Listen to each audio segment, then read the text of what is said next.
It's the 6th Annual Osprey Awards, everyone's favorite night of the year in which we very belatedly celebrate the previous Eagles season and apparently say goodbye for now to loved ones. There's the guest of honor for tonight's baby shower, Marissa Dunn herself, hand in hand with her husband Michael. Why is Cameron Hayward on the ground? The stars of the 2022 Eagles season are all here to honor perhaps the best collection of talent in team history. There's the $255 million man himself, Jalen Hurts. You'd think with all that money, he could finally afford to fill up the lamp. Just kidding, Jalen. Hurts is nominated for a team-leading too many to count Ospreys tonight, including the coveted Emperor Penguin Award. Joining him as nominees for the most prestigious award are his best friend, A.J. Brown, General Manager Howie Roseman, please Howie, no need to flip the bird, and owner Jeffrey Lurie. No sign yet of the 5th nominee, head coach Nick Sirianni, but who is that old man with a Bunsen burner on the red carpet? No. Could it be? It is! It's Mr. Gonzalez! Oh, the stars are here tonight. Oh, and here comes the head coach now, getting ready to get out of his limousine as we all await the answer to the biggest question of the night. Is he?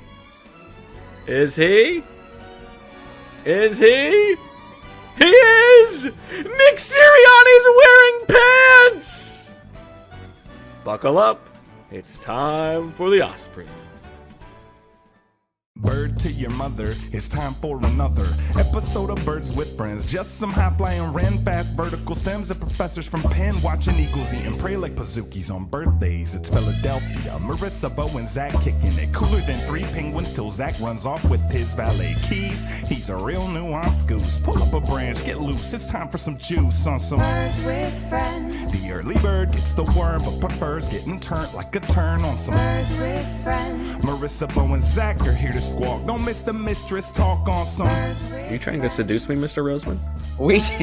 That should be a drop for you. We should take away the dirt of the earth drop, and let's turn the camera. You got it, Zach.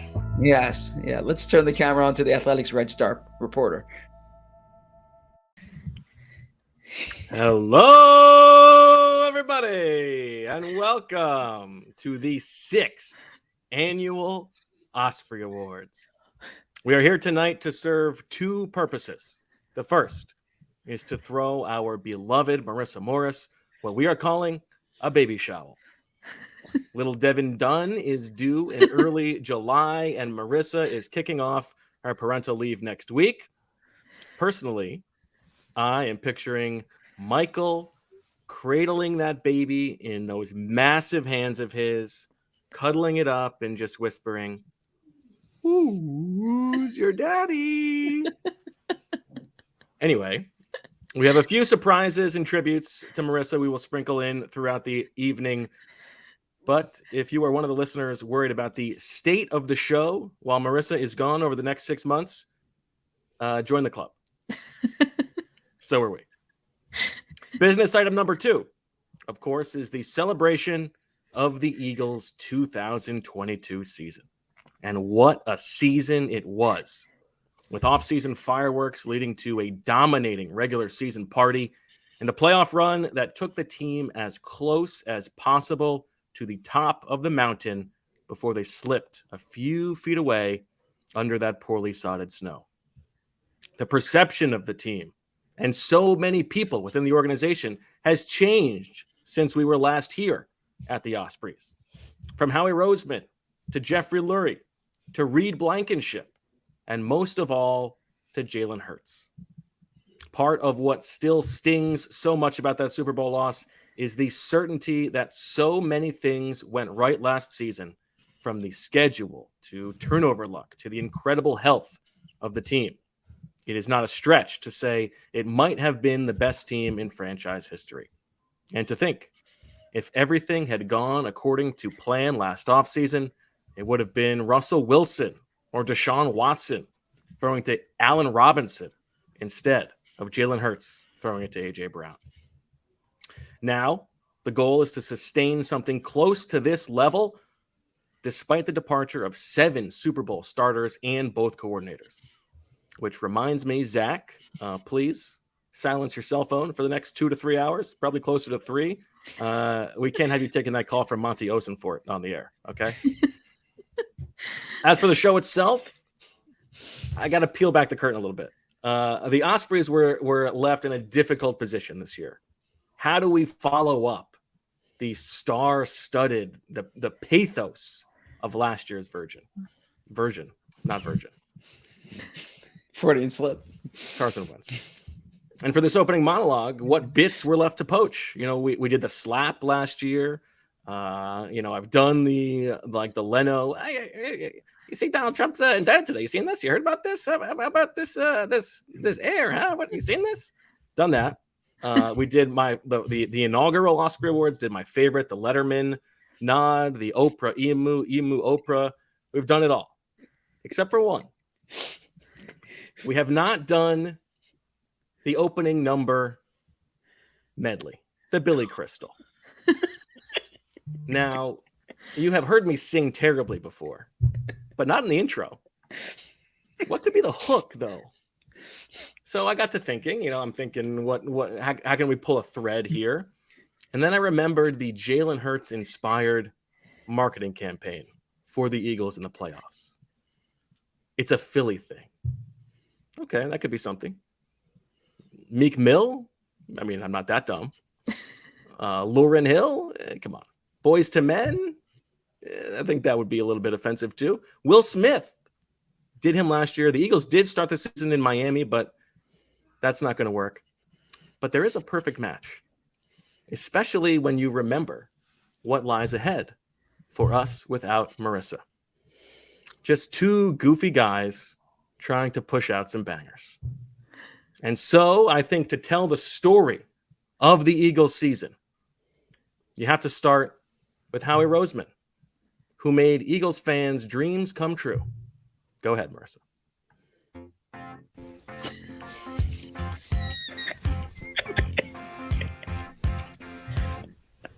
What I want is not a team that's stuck like Randall, like the game that burned in Tampa.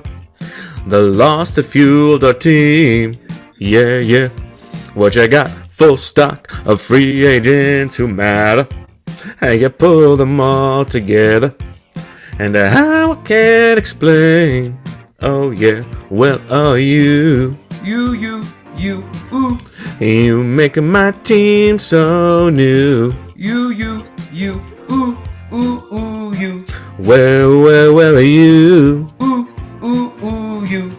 You making my team so new. You, ooh, oh yeah. Ooh, you. On a D where the pass rush needs a scowl. Well, you went and signed an owl. He can sack the QB's face. You can scout, no doubt, and made the splash on draft night. Stole A.J. Brown to take flight. Then you traded for CJGJ. Oh yeah, well, 'cause you. You, ooh. You making my team so new. You, ooh, you. Well, you. Ooh, you. Are you making my team so new? Ooh, you. Hell yeah. Ooh, you. All right. That's the first one. I got some bad news. We are a long way from the end.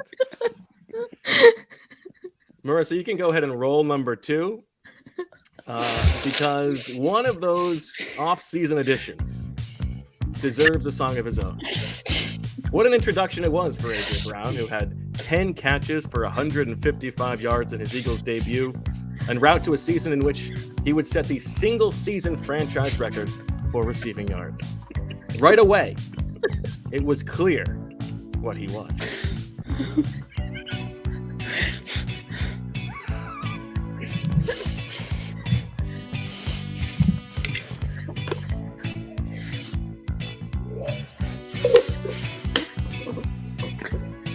Long intro on this bad boy.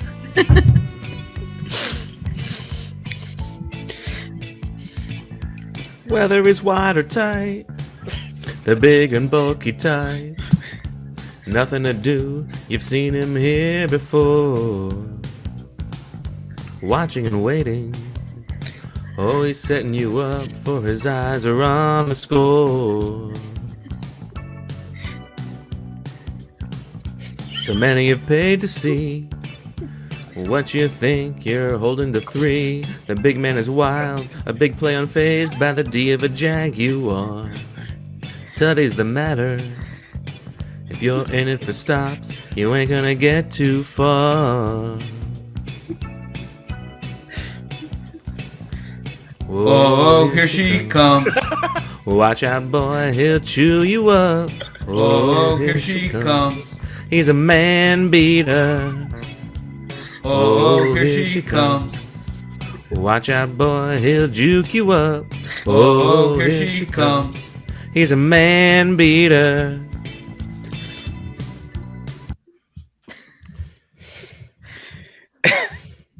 And so the Eagles began the season scorching hot. By week 4, they were the only undefeated team in the league. Then they went to Arizona and won in what already seemed like a potential Super Bowl advanced trip. They beat the Cowboys at home to go 6-0. And with a favorable schedule, they looked unstoppable, especially on offense. Go ahead, Marissa. Number 3.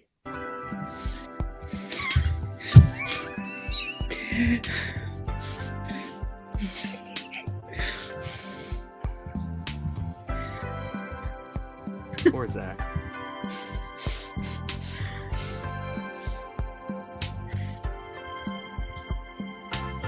I'm tired of playing all bad teams. Oh, it seems like we don't get tested anymore. Will it change if we push the pace, chase the space? No one's even keeping the score. Oh, we can feel the magic of Hurt's touch. And when he sneaks in close, a little bit means so much. Oh yeah, you've got to understand, baby. Home field is what we're here for. Run and gun, we're gonna win that game tonight. Run and gun, we know. We're gonna play that run and gun. We're gonna win that game tonight. Run and gun mofos. Alas, the first loss of the season came on a surprise Monday night affair at home against Taylor Heineke and the lowly Washington Commanders. To make matters worse, Dallas Goedert was lost to injury in that game while fumbling the ball on an uncalled face mask. With Goddard out, the Eagles needed someone else to step up at the tight end position. Go ahead, Marissa. It's stole, and you're gone too far, but you know it don't matter anyway. You can rely, Jalen's on the money. You can rely, Jalen's on the money, 'cause he trusts Stoll, though he's not a star, and you know it don't matter anyway. On the money, though we don't run too far, don't run too far.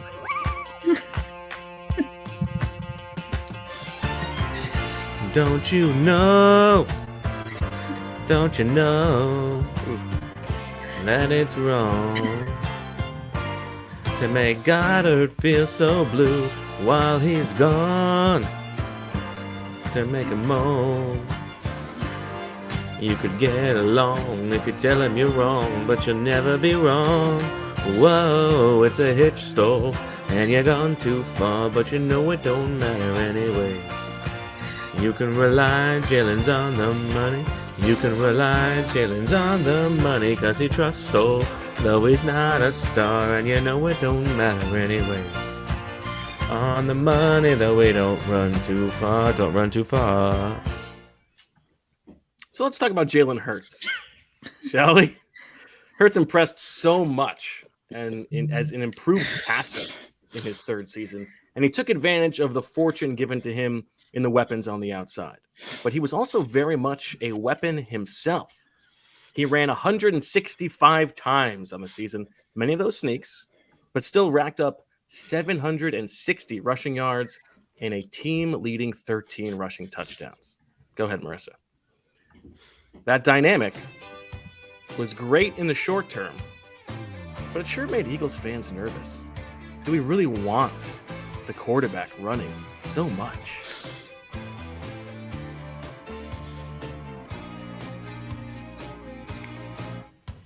They see you when you run free.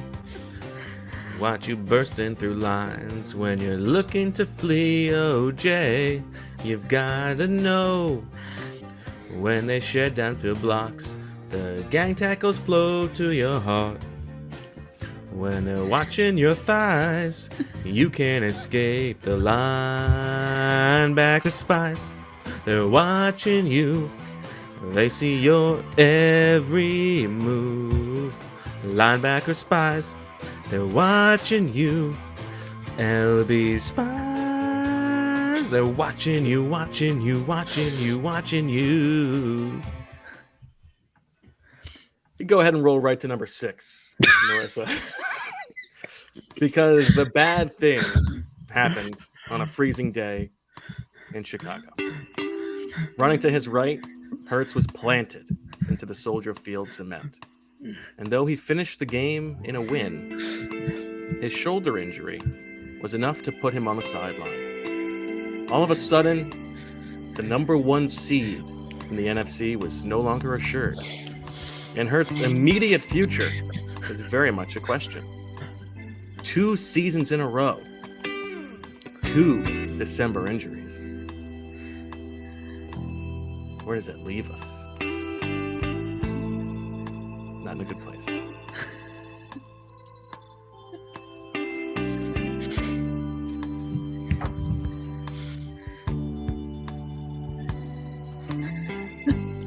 If we can solve any problem, then why do we lose you each year? Oh, so you go again. Now the Minshew man appears. Always the same thing. Can't you see we've got everything riding on and on? Every time you go away, you take our peace of mind with you. Every time you go away, you take our peace of mind with you. Of course, we know now not to underestimate Jalen Hurts. The Eagles lost 2 straight games before Hurts returned, looking a little worse for wear in Week 18, as a team locked up home field advantage with a win over the resting New York Giants. Fast forward 2 weeks, and this time it was a trouncing in the divisional round over those same Giants, which brings us to the NFC Championship game. And the very dangerous, or so we were told, San Francisco 49ers. What promised to be one of the games of the season turned on a dime in the first quarter when Hassan Reddick changed the game. Go ahead, Marissa.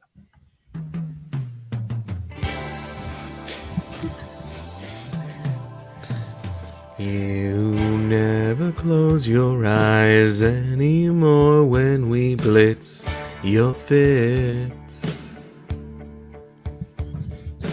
And there's some tenderness, like it's sore on your fingertips.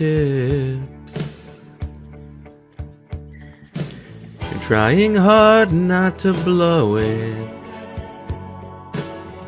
but baby, we know it. You lost that throwing feeling. Whoa, that throwing feeling.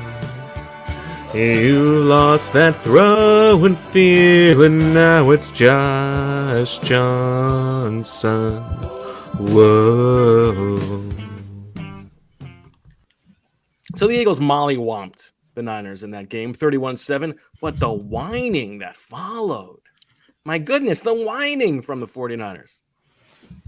We would have won the game if Brock hadn't gotten injured. Wah, wah, wah. Says who? And did you have a better plan for blocking as the game went on? Why do your quarterbacks always get hurt? Go ahead, Marissa. Because that whining extended from the coach to their players, even to their petitioning the league for pathetic rule changes. Get a life. Set an example, coach. Pathetic.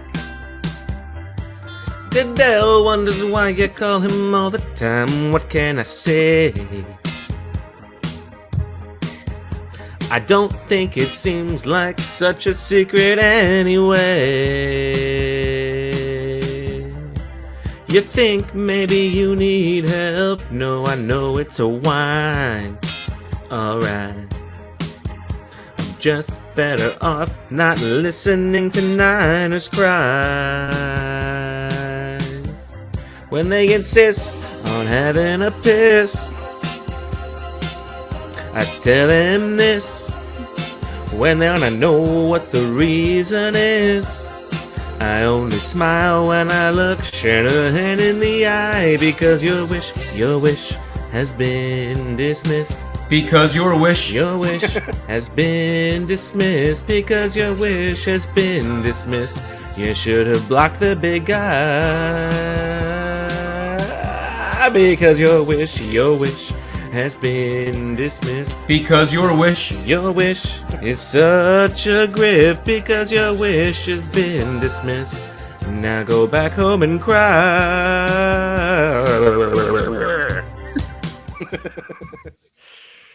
All right, let's get to the Super Bowl. Trigger warning for the diehards here, because you know how this game went. Things looked so good at halftime, with the Eagles up 24-14. Aside from a costly fumble, Jalen Hurts was playing the game of his life, and the team had a 2-score buffer they needed to keep control. Go ahead, Marissa. Score touchdowns, win the game. That's what it was all about. But one stall out in the red zone and the disappearance of Zach Yaboy's defense meant all of a sudden they trailed 28-27 early in the fourth quarter. Okay, no big deal, no panic. That's right. Nobody was stopping Jalen Hurts on that night, especially when he had 4 downs to his disposal. It was right there for the Eagles to take it. You know what happened.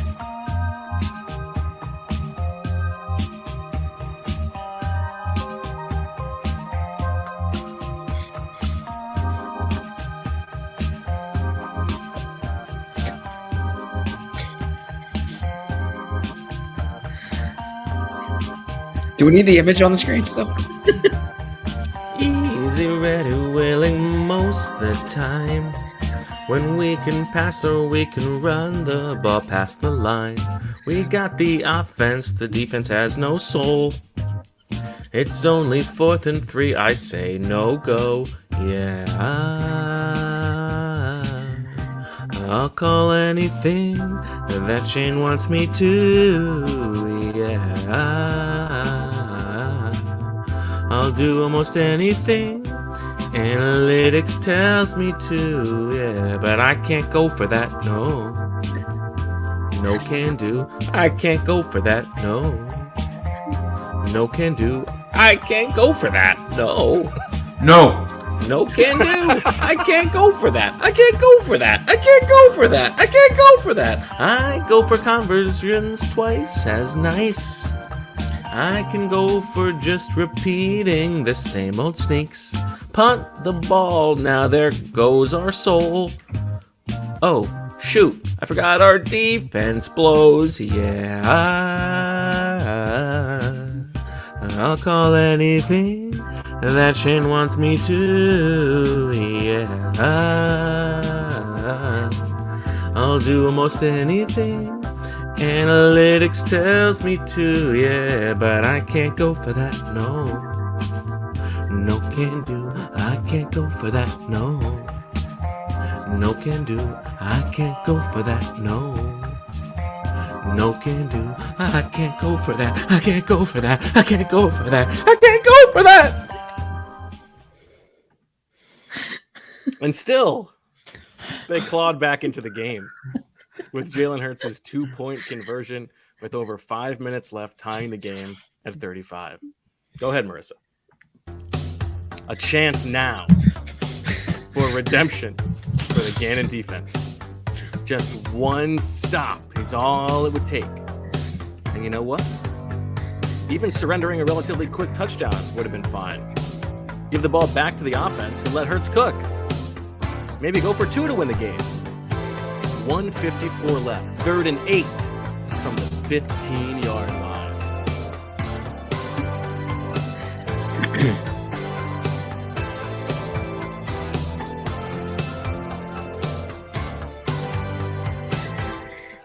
Make it up is all that I know. Watching the bodies run as they go. I'm waking up to fantasy. The people all around the world watching just for me. The play right now is the really big one, and rules that are broken can often be seen to bend. There goes Juju, and with him is Bradbury. Take a look around. Legal touch, you're out of line. Now I get to decide how the champion's crowned. Illegal touch, you're out of time. Yes, I get to decide how the champion's crowned. Ooh, oh well. And then the offseason came. Okay, I'm kidding. That was actually the end. We made it through. I'm sorry. That is the end of the painful amateur singing. Ladies and gentlemen, expectant mothers, sod fathers, Zach, Marissa, welcome to the Ospreys. It's great to be here. Zach, how was OTAs today? I could give you a lot of OTA talk if you would like, but this is I want to make clear to all listening, and especially to our bosses at home, this is a Bo Wolf production here. Okay. That's not true. Marissa Morris. Oh yeah. Marissa, if you want to stay claim to this, feel free. I am just, I'll do whatever Bo says. So it's my favorite night of the year. Zach, I thought you looked great. That's gonna be on the internet somewhere. I try to be very judicious about about what I put out there, and then you superimpose my face on. I don't even know who that is. But that's Oates. That's Oates. Okay. Just a reference, Zach. I did not do that. That was all Bo's work. I put the music together, but Bo handled that Photoshop. I would have probably chosen a different picture, as you can imagine. When Bo sent me lyrics, I thought they were for you, Marissa. I thought they were to because last year when Bo sent me lyrics, they were to honor Shield, and so I thought the lyrics were to honor you. And I literally said anything for Marissa. Oh, thanks, Zach. I didn't. You also said before the show started, Bo did a great job. So I told you were maybe getting ahead of yourself. And then Bo was working very hard, as we can all clearly see. I went to journalism school. I've worked really hard to build my career, and it has come to this. So let's keep rolling. 30 minutes in. Yeah, 30 minutes in. That was just the intro. That was just the intro. We're gonna top 2 hours, so buckle in. Marissa, the guest of honor, the star of the show. How you feeling? How you doing? I am so excited to be here. I'm like we discussed earlier, Bo. It's a little emotional, like going through all this old stuff. It's like kind of sad that this will be my last episode for a while, but it doesn't mean I'm like disappearing. I'm obviously going to be listening. I obviously will pop in for some guest episodes. Baby Dunn was already kicking during that intro, so she either loves it or is not a fan. She's like, what is this noise? But I know she's gonna be a sicko and listen to all the episodes with me. So I'm very excited for what we have in store tonight. And I, usually know everything in the rundown, but tonight I don't because you have some surprises. So that's a little scary, but I'm excited and can't wait to see how it all goes. And do you guys agree that it sort of seemed like as those songs went on, I was sort of hitting the pitch. It seemed like I was really getting there by the end. Agreed. You are so creative. I give you a lot of credit. You're so creative. I was worried Marissa was going to go into labor by the end of that, just because it just kept going on and on. Now, Marissa, before we get into the first award of the evening, can you tell me once again how to load in a video here? Yeah. Okay. So again, a little look behind the Ospreys curtain. Most of the videos that I've made, I have, but there's some things that Bo did not want me to see ahead of time. Again, scary. So you have to go to present video file. And then present. select it. Okay, got it. Yes, and then you can relabel it if you want it in there. Thank you. Okay. Yeah. Bo jokes about files on my computer. Literally, if someone went onto my computer right now, they'd see a file that says no, and they would wonder what's going on. Yeah. Okay, Zach, we begin the proceedings. We got a lot of. This is an amazing Eagles year. We got a lot of awards to get to. Yes, this was. We begin with the best separating player defense, Avonte Maddox, last year's winner. And the nominees this year, Reed Blankenship, Josh Sweat, Avonte Maddox again, TJ Edwards, Brandon Graham. Where did he come down? And Marissa, we've only got the three of us now, so you may need to be involved here as a tiebreaker. And I hope the chat that is been commenting a lot tonight can weigh in as well. So we'll be looking what they have to say. So yeah, I'm going Josh Sweat here. Double-digit sack season. No surprise. Was on a roll there before the injury. Don't think he gets enough credit, but he was huge for that defense. So I'm going Josh Sweat. Now, to me, this is we tend to get into like defining the separating player here. And this is tough because Josh Sweat feels a little bit more like a star player. But on the defense last year. Speaking my language now. You've got Hassan Reddick. You've got both corners. You've got CJ Gardner-Johnson. Is Sweat on that level? I feel like he's closer to that level. To me, I would make the case for Brandon Graham in an actual supporting role as the third pass rusher, finally topping that 10-sack plateau. He would get my vote. And if you want to read a great story, you can read Bo with Carolyn Graham in week Carleen Graham, rather. Check that out. But you see, now you do that. Now I have to say that you can read a great story from Zach about Josh Sweat. But tonight is not about that, Zach. This is the Ospreys, okay? If you want to read the OTA update, check out Zach's story from today. Come on. All right, well, the envelope is in, and the Osprey for best separating player goes to Brandon Graham. Congratulations to Brandon Graham. The chat was in on Brandon Graham as well, mostly. There were some Reed Blankenship votes there, but BG looks like he Blankenship stole a scene. He had a good cameo, but I think the body of work there you want a little bit more from. You go to Brandon Graham. Next up, the best separating player on offense. The nominees: Devontae Smith, Miles Sanders, Isaac Seumalo, Dallas Goedert, and Jack Stoll. To me, Zach, again, I think a two-horse race here between Devontae Smith, and it's similar to Josh Sweat, where you can make the argument that he is too good of a player to be considered a supporting player, set the Eagles' franchise record for receptions, or Dallas Goedert. I think it's between those two guys. I think given the category, I might lean Dallas Goedert. How about you? I would go Devontae Smith. I suppose he is a star, but he's technically their number 2 receiver. Like you said, though, set the franchise record for receptions among wide receivers and over 1,000 yards. They haven't had 1,000-yard receivers since 2014.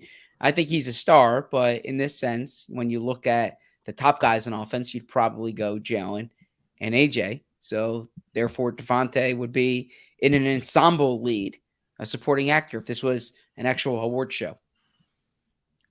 If Sorry. how You don't dare have it. you? It's the sixth Yes. annual. Sorry. If this Tell was that the to my wife. All of the time I've been spending on this. Bo's Yeah, daughter broke her foot today. For I'm the so second sorry I to was hear time. Casey had a stomach bug last night. You know, I was up till I was thinking about Marissa all day because it was a very very parenting day. You know, I was up with Casey every 40 minutes last night. He's got to get up and go to the bathroom or he's sick. His stomach really hurts. Get like no sleep. Wake up in the morning. Casey has to stay home. Okay, so that means we're both at home. We get a call at like 11 o'clock that Jane has had an accident at school and she broke her foot. So Again. I'm sorry I didn't get to make it to OTAs. I know you would have found a way, Zach, but I didn't say that at all. I would have been there with my daughter as well if she broke her foot. If I can't believe you give me an if. I am sorry. I mean, and an award show. I do. If we went to Devontae, Miles, Isaac, Dallas, or Jack and said you are a best supporting player candidate at the Ospreys, what would Devontae's reaction be if you told him that? He would probably say thank you very much. Josh Tolentino's watching this. Josh, ask Devontae what his reaction would be if he found out. No, don't ask him if. Just tell him. I mean, just do it. Yes. He might win this award. Marissa, what do you think? Devontae Smith I or feel Dallas like Goddard? at this point, Devontae has to win it, you know, because I want to know if you actually ask him what he would think. So, and the chat also was big on Devontae Smith. So I'm going to represent the chat and award it to Devontae. Congratulations to Devontae Smith on winning the best supporting player offense. Quez Watkins, last year's winner. So hopefully he does a better job following that up. We move on now to the Come Black Swan Award for Comeback Player of the Year. Lane Johnson, last year's winner. The nominees this year: Linval Joseph, Dominican Sue, James Bradbury, Brandon Graham, and Brett Kern. Tough to find a fifth nominee here, Zach. Yeah, I'm going James Bradbury. I don't know what he was coming back from, but he was coming back from a down year with the Giants, got cut. And You're going James Bradbury, but you don't know what he was coming back from. So, well, all these ahead. guys. Well, actually, no. Let's go Brandon Graham. Actually, that's probably more applicable. Brandon Graham's gonna get a sweep here. Brandon Graham was coming back from a major injury and had his first double-digit sack campaign. So Brandon Graham does deserve this award. yeah, I think this one is a runaway. I think this one is Brandon Graham. Sorry. Congratulations to Brandon Graham on winning the Come Black Swan Award. Next up, the reverse. The Rags to Ostriches Award for Most Improved Player. Jordan Mailata won this award back-to-back years. Tough for him to win it a third time. The nominees this year: TJ Edwards, Marcus Epps, Javon Hargrave, Jalen Hurts, and Josh Sweat, ya boy. You can't pick the person you like the most for every category they're nominated for. You got to actually consider the... Well, first off, I like all five. I've done features on all five of these guys. Okay? Big flex. I do have a day job. Jalen Hurts. Jalen Hurts wins this award for sure. To go from what he was in 2021 when he was a promising quarterback to 2022 when he was second place in MVP and just absolutely awesome. Jalen Hurts deserves this award. I agree. I think the most important part of the entire season was the improvement that Jalen Hurts made.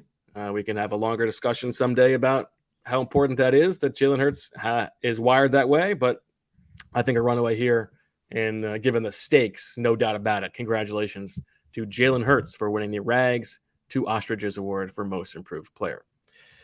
All right, we take a break now from the awards for a little cameo for Marissa. The beginning of the baby shower part of the festivities today. A little message of congratulations.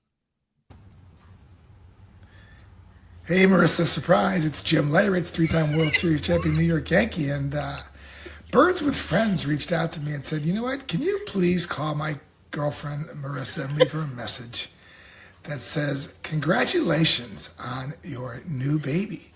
I understand you have a shower coming up soon. And congratulations. That's awesome. They tell me also that you're a huge Yankee fan, and that's awesome also. Hopefully the Yankees keep playing the way they are and they have a good season this year. Maybe get back to the days like we used to have. But anyway, most of all, I want to wish you a great pregnancy. Good luck with the baby. They told me, too, that maybe I should throw a name or two out there. And it says I should also tell you a Derek Jeter story. Well, you know what? Maybe Jeter is a name that you could use. That could be a boy or a girl. You never know. Anyway, my best Derek Jeter story to this day, and he tells it too. It was his one and only time that he rode on the subway, and that was when we went to the World Series parade in 1996. We missed the bus. We missed the transportation to get down there. And the only way to get there was the subway. And I said, Derek, come on, I take the subway every day. It's not a big deal. And he was scared to death. He took the subway. We had a blast. There was tons of people. We went down, all the fans down to the thing. I thought it was great, but it was the only time that Derek Jeter took a subway. So I thought that's a pretty good story. Anyway, once again, Marissa, congratulations. Good luck with the baby, and God bless. That was awesome. That was awesome. I'd never heard that story before. Yeah, that was great. That would be an awesome story. The day Derek Jeter rode the subway. I would love to write that.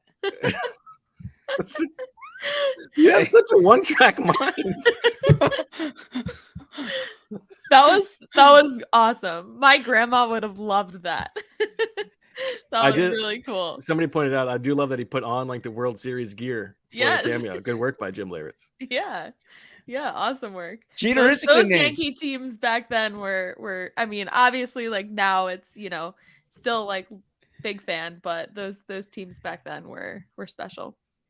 The Washington Nationals have a shortstop, Jeter Downs.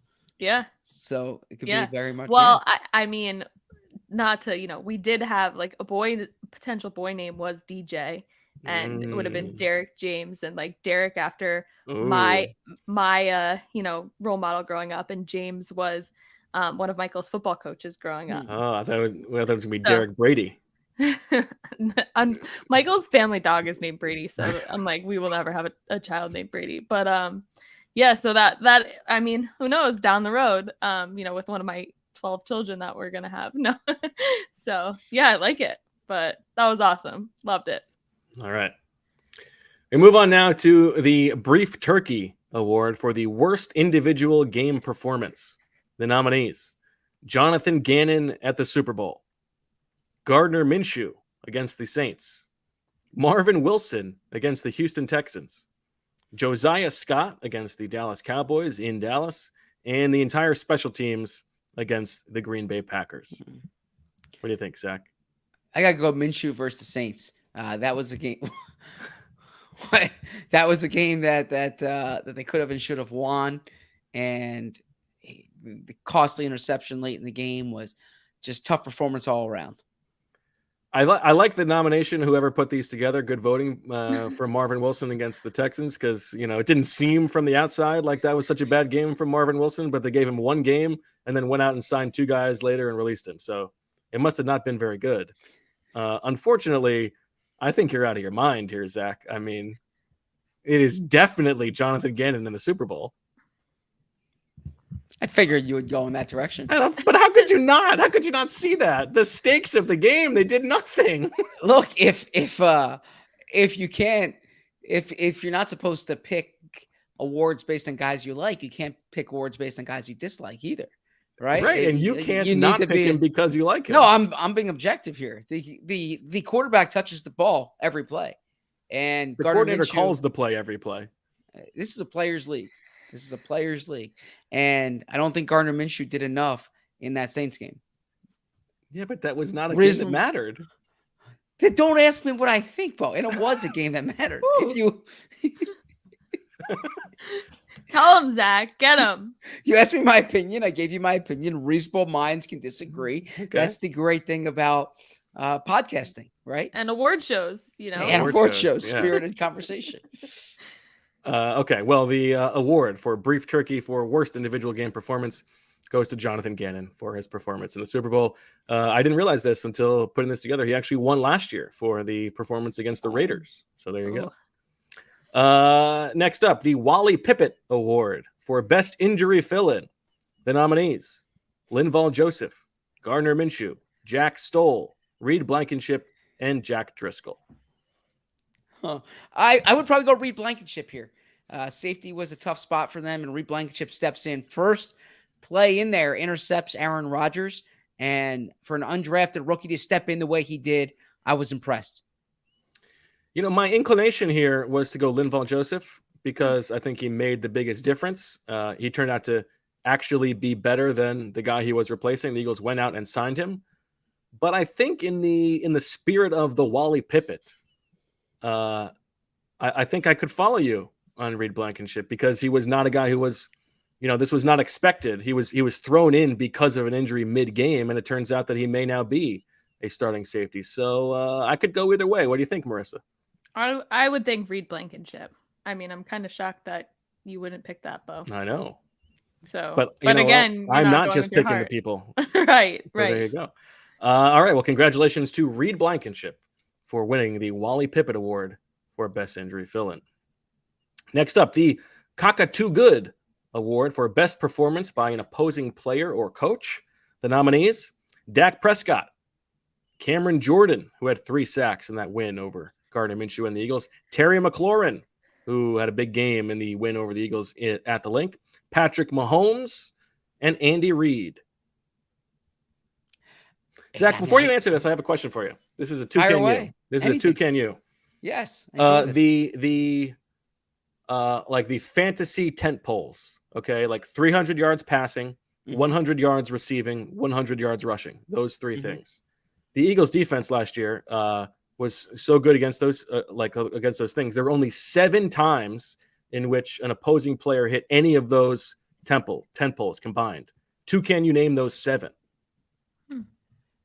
Patrick Mahomes in the Super Bowl. No, did not top 300 yards passing. Didn't even top 200 yards passing. Oh, wow. Okay. Sorry, I answered that pretty quickly. And you just ripped on Gannon. Mahomes in the top 200 yards passing. Terry McLaurin. Terry McLaurin. Actually did it twice, so I will give you that. Yep. Okay. Prescott in that game in Dallas. Correct. He's actually, I will tell you, the only quarterback to throw for over 300.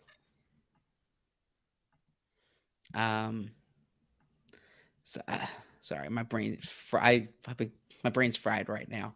I'm trying to. We got a long way to go. I'm sorry. I see Dameon Pierce. Dameon Pierce. Yes. Yep. I see DeAndre Swift. Yes, week 1. That's right. Yes, and then the other 2, CeeDee Lamb and Christian Watson. Okay. So there you go. I would have gotten CeeDee. Okay, that makes sense. To answer this question, I mean, I still got to go Patrick Mahomes, right? I mean, Patrick Mahomes made plays when it mattered in the fourth quarter. It would be hypocritical of me to go Andy Reid when I just said this is a player's game. That's fair. That's a good point. I'm leaning Andy. Okay. Because I think the difference in that game had as much to do with Andy Mahomes is the best quarterback who's ever played, but I would go for Andy Reid. Yeah, I think it's nice for Andy Reid to finally win an Osprey.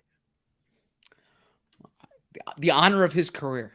That's exactly right. Congratulations to Andy Reid on his first Osprey, the Cockatoo Good Award for Best Performance by an Opposing Player or Coach. Next up, the Cock You Suck Award for Worst Performance by an Opposing Player or Coach or Executive. The nominees, Kirk Cousins, that Week 2 game against the Eagles, terrible. Brock Purdy, nice meeting you.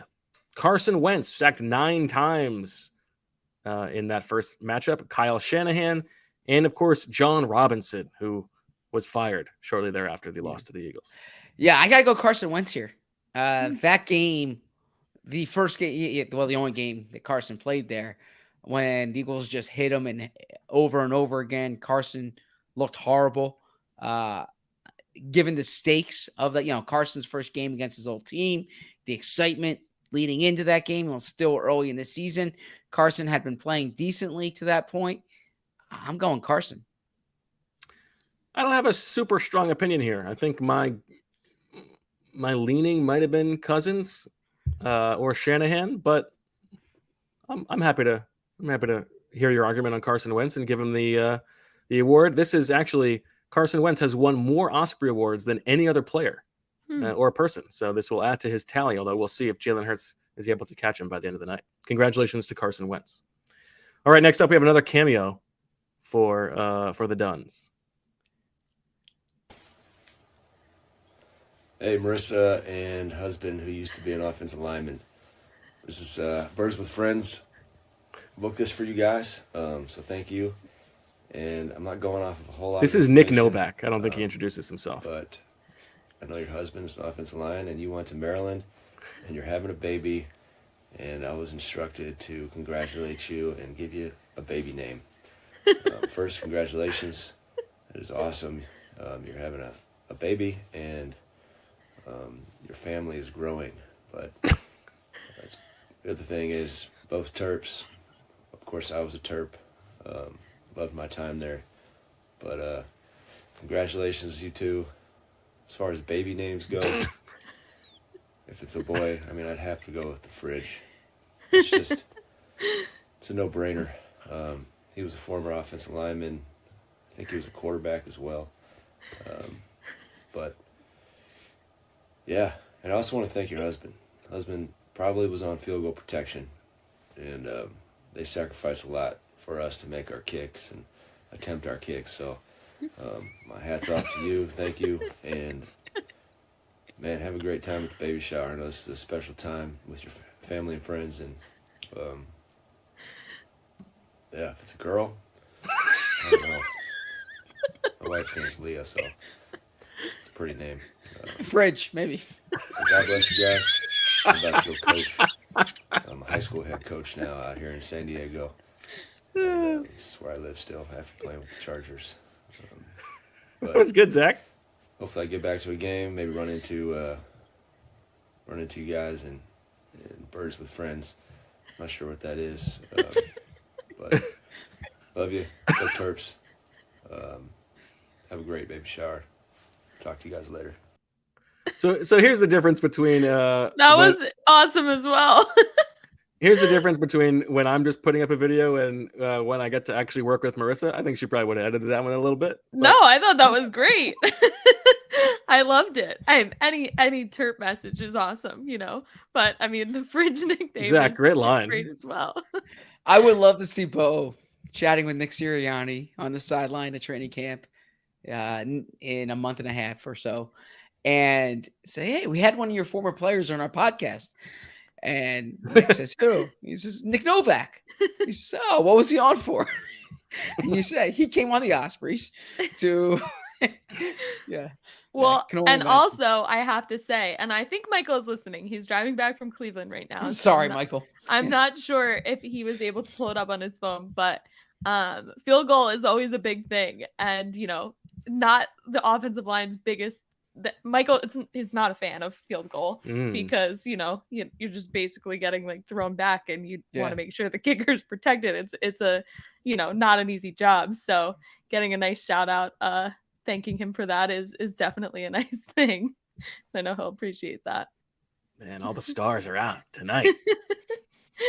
We move now to the Chicken Little Award for Best Short-Lived Storyline of the Season, one of my favorite awards every year. The nominees: J.J. Arcega-Whiteside, tight end. Is Miles Sanders a real running back? Why is Hassan Reddick dropping into coverage so much? Jeffrey Lurie, draft savant, of course, telling us about the only times he's ever spoken up were for Lane Johnson and Jordan Mailata. And then finally, is Nick Sirianni wearing pants? Yeah, so I go with why is Reddick dropping in the coverage so much? If you remember the first 2 days of training camp, this was you and I spent a lot of time on this. Yeah, this was the first show. This was the first the notes from training camp, and Hassan Reddick was outstanding this season, and he very much rushed the quarterback. So I'm going with Hassan Reddick here. I'm with you. I think J.J. Arcega-Whiteside, tight end, is maybe the funniest potentially, and I like when but it's not funny enough to win this one. Like last year's, the winner was acting head coach Kevin Patullo, which was a great one.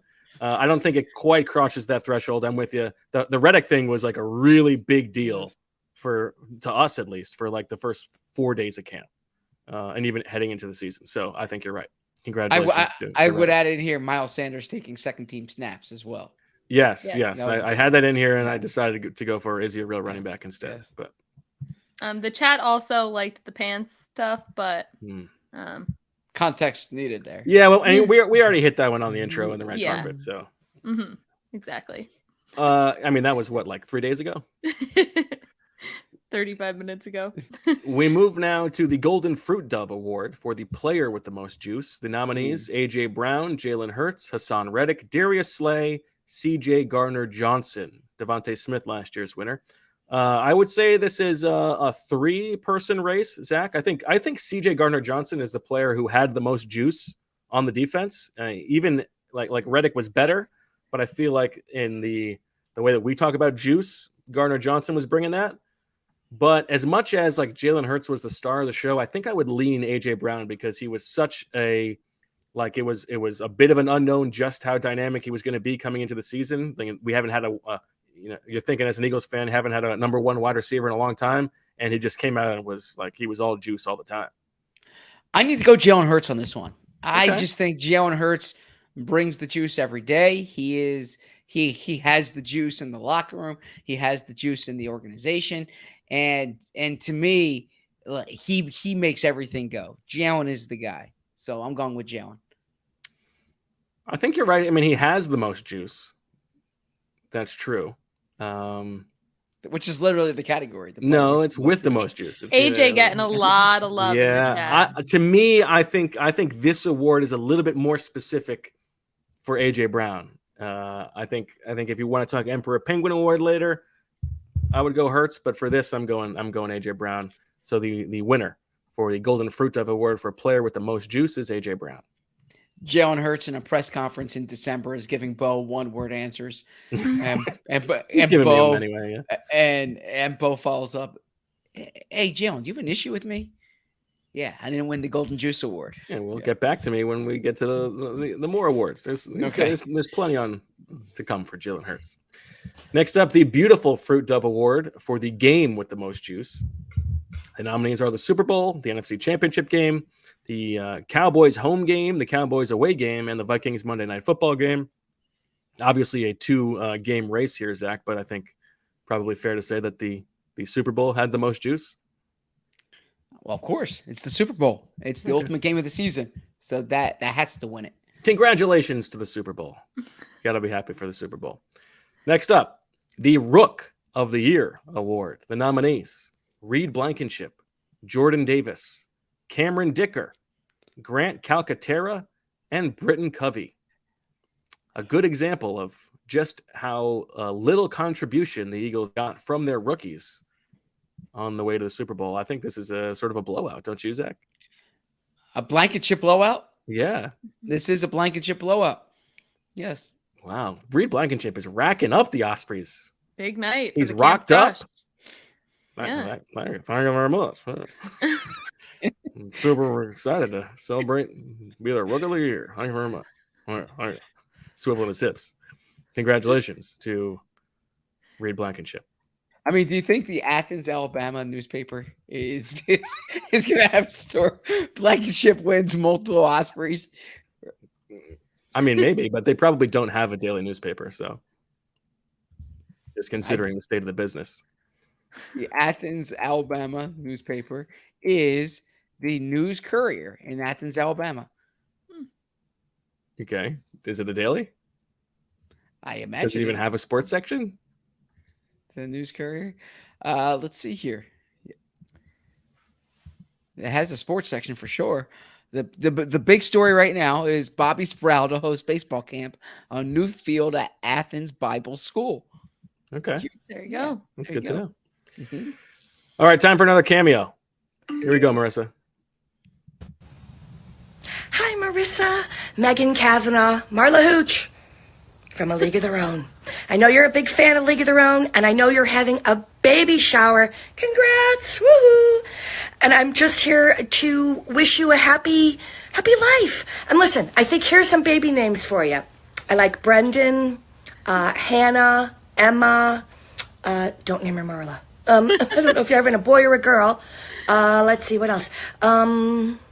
I don't know. I think you should go with your heart and figure out who that baby, what that baby wants to be named. Listen, thanks for being a fan. I hope you have a wonderful birth. I hope the birth goes well. And I hope that it all goes well. And the best to you, darling. Yay! Bye. That was so cute. I like the name Marla. I don't think that's a bad name. What a hitter. Yeah, that was amazing. I mean, you could really tell the difference between one of them is a trained actor and the other one is a kicker. And the way that they delivered it, but fantastic. Yeah, she was so work from Marla. sweet. I didn't really know that you were in A League of Their Own fan. I just sort of took that on. I mean, who isn't? I feel like it's one of my favorite movies. I think it's the best baseball movie ever made. Yeah, excellent movie. It always makes me like emotional too. Like, I don't know, I used to watch it growing up. So yeah, excellent movie. That was awesome. And she was a doll. So fantastic. I like the name Marla. I think I should add it to the list. All right. We got another one added to the list. Big time. All right. We're an hour in and we're almost at the ad break. So we got 3 more awards before that. Let's get now, Zach, to the egrets. I've had a few. Award for the worst decision of the year. The nominees: Nick Sirianni punting on 4th and 3 in the Super Bowl, trading up for Jordan Davis, trading for Robert Quinn, letting Jalen Hurts run so much in Chicago, and the Fletcher Cox contract. So in terms of significance, I'd say punting on 4th and short in the Super Bowl. But in terms of just decision that backfired the most, well, I suppose that did backfire. But trading for Robert Quinn, the most lopsided result, I would say. Yes, was trading for Robert Quinn, the 4th round pick. But in terms of the significance, punting on 4th and short, I would go Quinn here. As far I as think I agree with you. I think we all understand that the not going for it was actually worse in terms of who was going to win the Super Bowl or not. But I think in terms of how things actually worked out, I would agree that the trade for Robert Quinn, given what little he gave, is the winner for the egrets. I've had a few for the worst decision of the year.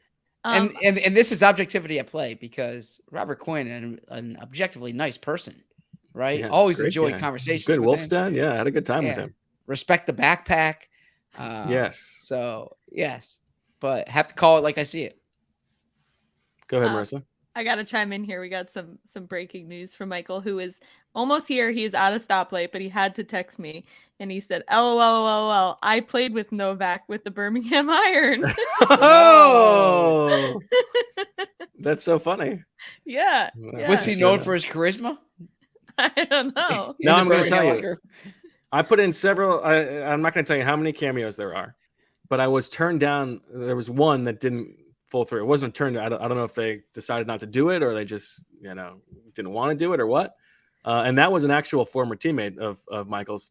I went for a John Toth cameo, and he. Oh my God! Stood us really? Up. Yeah. Wow. He's probably too busy modeling, right? Yeah, apparently. He's the model. Michael or John? John, right? I was making us up. I was complimenting. Can you believe it? Yeah. That's so funny. But yeah, so I guess he actually, did block for Nick Novak. So that's pretty good. Yeah. Do you think Nick knows that? Do you think he remembers? I mean, how many? He had a long career. How many?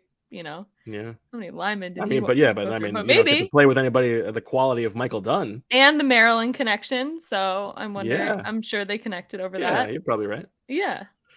Small world. All right. 2 more here before the break. We've got the Goose Egg Award for Best Eagle to not play a game for the team this season. The nominees: Anthony Harris, Jimmy Moreland, Jaquaski Tart, Dick Rod, and Hugo Amadi. So last year's winner, Andrew Adams. The year before, Jatavis Brown. I think Amadi's the funniest one because they traded JJ to acquire him. And then they traded him a week later. Yes. So I gotta go Amadi just because of the humor involved. Yeah, I'm between. Well, I mean, Dick Rod's always involved.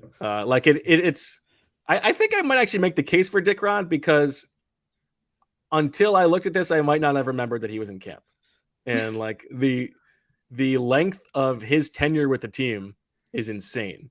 Yes. Anthony Harris is a good one because like it seemed like he was going to be a starting safety, and then they cut him. And then I guess he was on the practice squad. Oh, no, he did play a game. This is a bad he played in that last game when he was elevated from the practice squad. Or did he not even play? No, I did he not think even get in? Okay. Oh, I'm not. Yeah. Amadi or Dick Rod? What do you think, Marissa? I could go either way. The chat is all Dick Rod, so gotta go Dick Rod. The chat is all Dick Rod all the time. Congratulations to Dick Rod on his Osprey. All right. Next up, we have the Baby You Flutter My Bread Award for the best podcast sponsor that we had over the past year. The nominees: Roan, First Leaf, Roman, BetterHelp, and that razor company with the scientists. So first off, I got to tell you, I did not use the razor company with the scientists stuff until like a week ago. I had this whole backlog of their products. It's really good. Yeah. Yes. Do we have the actual name? No. I should know that too. I'll blame it on pregnancy brain. We love all of our sponsors. Yes, exactly. I was about to say. Well, we love our future sponsors. If they're not going to re-up, then we don't love them. Yes. And I think we have a sicko that works for Roan, so I think they might have to take the award. So first off, we need to give credit to all our sponsors. It's not that razor company with the scientists. It's Henson Shaving. Oh yeah, Henson Shaving. Henson Shaving, number one. Number two, like named after Jim, right? We appreciate all of our sponsors. But Roan, I am very great. I'll say this about Roan.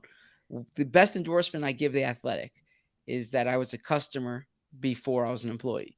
I am not an employee of Roan, but I would wear Roan's products even if they did not advertise on our show. I can vouch for Roan's products, where some of the other ones I can't necessarily vouch for.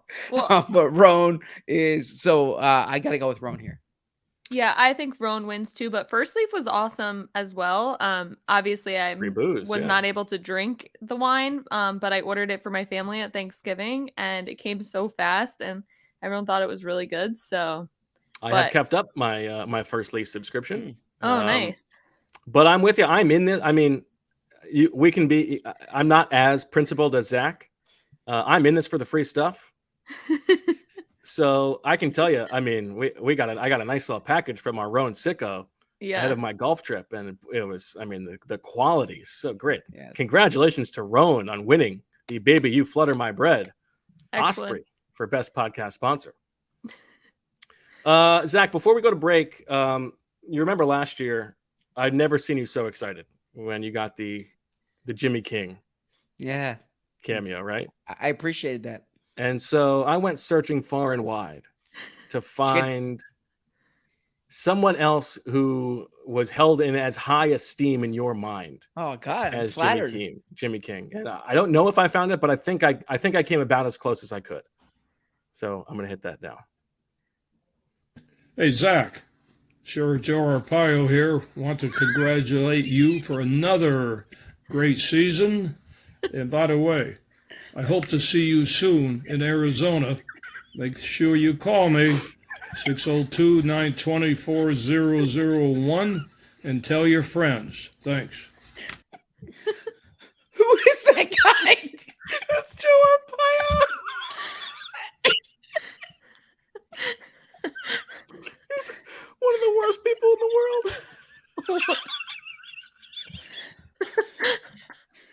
I don't get it. I don't get it either, Marissa. I have no idea who that person is. You don't know who that is? Yes, you do. No, I don't know who that person is, number one. And number two, why would I want someone who's the worst person in the world? And number three, why is, like, we're going to be submitting expense reports to the New York Times company. And I don't know who this guy is. But, I don't either. Yeah. I'm Googling. I'm a little scared. Yes. He's a demon. He's one of the worst people in the world, in the history of the world. So why would I like him? That's the joke. Okay. But I thought I was flattered before, and I thought you were going to get Jalen Rose, who is my member of the Fab Five. Yeah. So, and then I saw an old guy, and I thought maybe it's Steve Fisher. But yeah. Okay. The chat saying, Bo, they can't believe you paid him money. Yeah. I mean, I definitely had to debate whether I could live with myself for that if it was worth it for the joke. And, I know the fee, like the cut you get. And it's really not that much money for him. So I felt like it was worth the joke. I don't understand the joke at all, but okay. All right. Marissa, it's time for your pee break. Yes, much Zach, needed. You as well. We got about 2 minutes, 45 seconds here. We're going to hit the ads, come back with part 2 of the 6th Annual Ospreys. Schools are finishing for the year, leases are set to expire, and to make matters worse, it's hot AF outside. That's right, it's moving season. And if you're like me, there's nothing you hate more than moving. You got your packing, you got your unpacking, all those heavy boxes, remembering where you put things. In my case, forgetting where you put things. Well, the good news is there is a better way. Dunn Moving Company is the official relocation solution of Birds with Friends. At Dunn Moving Company, they solve everything for you. From the logistics and organization to the most important part, all that heavy lifting. Founded by NFL offensive lineman Michael Dunn, Dunn Moving Company uses patented technology that allows Michael Dunn himself to move everything his damn self, from heavy furniture to once-used towels. And now, for a limited time, Dunn Moving Company is offering Birds with Friends listeners 20% off. Just go to michaeldunnshouldbestarting.com and enter promo code PTEST. That's MichaelDunnShouldBestarting.com. Promo code PEETEST for 20% off. Don't break your back this summer. Dunn Moving Company, where the first pancake is on us. If you're like me, your day doesn't really start until that first cup of coffee. And if you're really like me, it doesn't really even start until that second cup of coffee. But let's be real. Ain't nobody got time to refill your coffee mug when you're still walking around like a zombie. I mean, if you got kids, if you're up late working, the morning is a slog. Not everybody can be Zach Berman. Well, that's where Morris Mugs comes in huge. And we mean huge. Morris Mugs is a technology company that set out to solve the question of, could coffee mugs be bigger? And boy, did they succeed. I use my Morris mug to put 2 cups of coffee into one, which saves me time and gives me energy. MorrisMugs.com is the place to go for your morning cup of joe, and you can choose from up to 17 designs. Plus, Birds with Friends listeners can get a second mug free with their first order by using promo code Jeter at checkout. MorrisMugs.com, where your cup will never runneth over. Welcome back. It's the Ospreys, baby, the 6th Annual Ospreys. And of course, we like to stretch things out here, not just on Birds with Friends, but on the Ospreys. But even we don't have time for every award. And so it's time now to run through the recipients of Ospreys that were awarded at an earlier date. Beginning, of course, with the Nobel Geese Flies Award for work in the community. Congratulations to Jalen Hurts. The Osprey for Emu Salani excellence and toughness like a hockey player went to CJ Gardner-Johnson for playing through that ruptured spleen. The Unexpected Virtue of Ignorance Award for Best Birdman goes to Alex Berman. The Championship Belt goes to Jimmy Kemsky for his roster prediction title. The Goose Owl Money Award for Most Evangelical Eagle went to Brett Kern. The Kanye Nest Award went to CJ Gardner-Johnson. The Rotten Egg Award went to Jaquaski Tart. The Stork Award for Delivery of the Year went to Bennett Kelsey. The It's Not About the Squalls, It's About the went to Nick Sirianni for not going forward in the Super Bowl. The Flyer Pants on Fire Award to Jeffrey Lurie's Draft Recollections. The Swift Departure Award went to Hugo Amadi. The Pelican Bay Award for Best BFFs went to Jordan Mailata and Landon Dickerson. The Grudge Hatch Award for Best Beef, Kyle Shanahan and his diaper. Ren You Wish Upon a Star for best play by a quarterback went to Jalen Hurts' completion on 3rd and long to Dallas Goedert in the Super Bowl. The Canary Near the Goal Line Award for best red zone touchdown went to Jalen Hurts' game winner in Indianapolis. The Flocker Room Award for best locker room interview went to James Bradbury. The Under Their Wing Award for the best off-season edition went to A.J. Brown. The Under Their Wing Award for the best in-season edition went to Linval Joseph. The Peacock Award for best ensemble went to Devontae Smith. And finally, the Songbird of the Year Award went to somebody Owl used to know from last year's Ospreys. Congratulations to all of the winners. Zach, how are you? I'm great. I really want to have excitement and enthusiasm and energy for the show, but I also want to be deferential to the star here, right? You got to acknowledge, you got to understand your place. This is a Beowulf production, and a Marissa's on production. Yeah. So, but Marissa's the guest of honor. You're here, Zach. So the way I would frame it is that Marissa's the guest of honor tonight. She's the producer often, but she doesn't know everything that's going on tonight. Bo is the host, and I was invited to attend. That's not true. That's the delineation here. You're a backing singer. You were very involved in the intro. But yeah, I as Claire says, I want to bring the energy. I want to be an energy giver, not an energy taker, and so that's what I'm doing right now. Well, Zach, I will tell you something that you are very involved in and have been very involved in is we got the cameos going tonight. We've been doing the cameos since what was it, the beginning of last summer, and now is when we're gonna disseminate the money that we've made. We're giving it all away. The tally: 62 cameos, which raised just over $1,500. And I think this is just like it is you, Zach. I think like so many things on Birds with Friends, this is mostly a credit to Marissa for being able to pull this together. Yep. And it's a credit to the sickos for spending your hard-earned money to buy these cameos, and we hope to give it some good and donate it to some good causes. That's so exactly shout out right. to them. Yeah. And so we're splitting it up, 3 installments between the three of us of $500. Zach, would you like to shout out what you're donating your $500 to? Yeah, Heights Philadelphia, formerly Philadelphia Futures. It's an organization I've been involved in. It gives Black, Brown, and first generation scholars the chance to find support to reach their full potential. And it's tied. I got involved when it was with Philadelphia Futures, and it's involved with Philadelphia Public Schools to help students who first generation college students get on the track to college. And it's something I feel very strongly about. I've been involved in it. I've been touched seeing the effect that it's had, and it's a cause that's particularly important to me. So every time we do those cameos, it's an honor to know that the money's going to a good place. Yeah.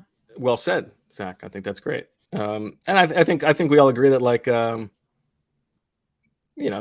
this amount of money is something that's going to be best enjoyed at a smaller local organization, right? I think some people may have seen on my Twitter the story of Christian, who was deported about a month ago, and I'm still a little bit I don't know what to do about this. It's like a very helpless feeling. I only knew him a little bit. Our children overlapped at daycare, and so I'm giving mine to Juntos, which is the organization in South Philly that was fighting so hard for them, and is still fighting for them.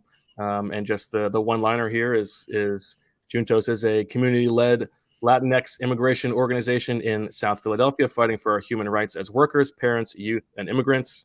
And so that's where my money's going. Very nice. Awesome.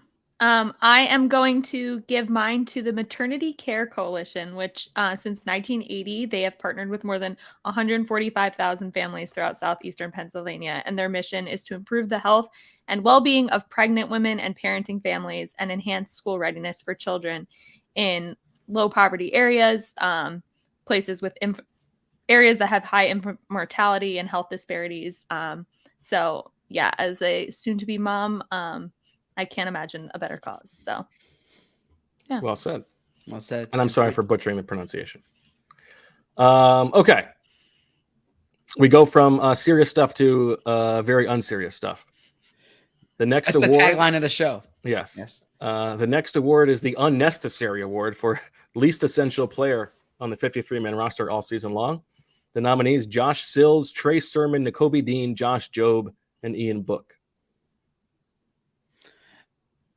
Well, Josh Sills was not essential, and not, I think we could probably just give it to Josh Sills and move on. yes. I don't think much commentary. Congratulations, Josh. All right, next up, the Ugly Duckling Award for the person who most surpassed expectations heading into the year. The nominees: Jalen Hurts, Javon Hargrave, Hassan Reddick, James Bradbury, and Miles Sanders. This is a tough one, Zach, because there are so many players who exceeded expectations last season, right? So many. I mean, my impulse was first to go with Hurts here, but I would probably say Hassan Reddick, given that when you signed him to that contract, you thought he was going to be a productive edge rusher, but to be one of the elite edge rushers in the NFL, he outpaced a $15 million a year contract. But then again, Hurts was number 2 in the MVP voting. So either one's. I think you make a good case though. And now Bradbury might have been the answer for some. Obviously, you had higher expectations than most. You were on that one. I think that. I mean, Hurts exceeded everybody's expectations, no doubt. But the chat is riding for Hurts. But I'm with you, Zach. I think, like, even though you paid a big price for Hassan Reddick, there was not really an expectation that he was going to be that good. Yeah. So I'm with you. Congratulations to Hassan Reddick for winning the Ugly Duckling Award. Not really like good for the name. It's not like he was an ugly duckling, but that's okay. Next up, we have the Bustard Award for the player who most underachieved. The nominees: Robert Quinn, Jonathan Gannon, Jordan Davis, Quez Watkins, and Fletcher Cox. I need to go Jordan Davis here. Drafted in the top half of the first round, was the top defensive player in college football the year before. When we talked about the Eagles offseason additions, we talked about A.J. Brown, Hassan Reddick, Jordan Davis, right, in that group. And Jordan Davis was not part of that group. And I think Jordan Davis is going to be a good player for the Eagles, but I think he underachieved relative to expectations as a rookie. Yeah, I think this one's tough because I don't love giving a rookie this award. However, considering the other nominees, like Robert Quinn, we've already given that award for the bad decision. It's not his fault. He was cooked. I think I don't love the nominees here, so I will side with you for Jordan Davis. Congratulations to Jordan Davis. Next up, a much deeper category here, the Pterodactyl Award for the best performance by a player 31 years or older. The nominees: Jason Kelsey, Linval Joseph, Darius Slay, Brandon Graham, and Lane Johnson. Jason Kelsey has won this award, I believe, like 3 years in a row, something like that.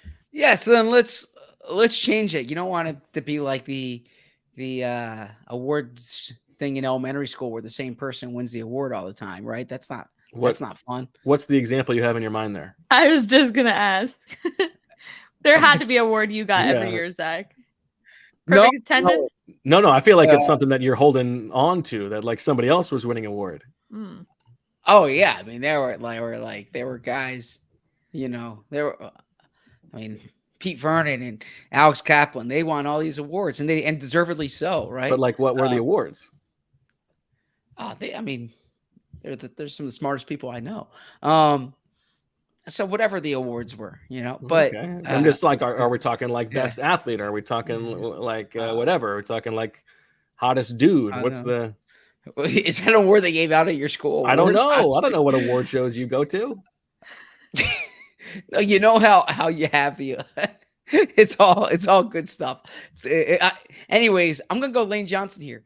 I think Lane Johnson, he just qualified for this last year, right? He just made the 31 and older and played at a really high level. So let's go with Lane.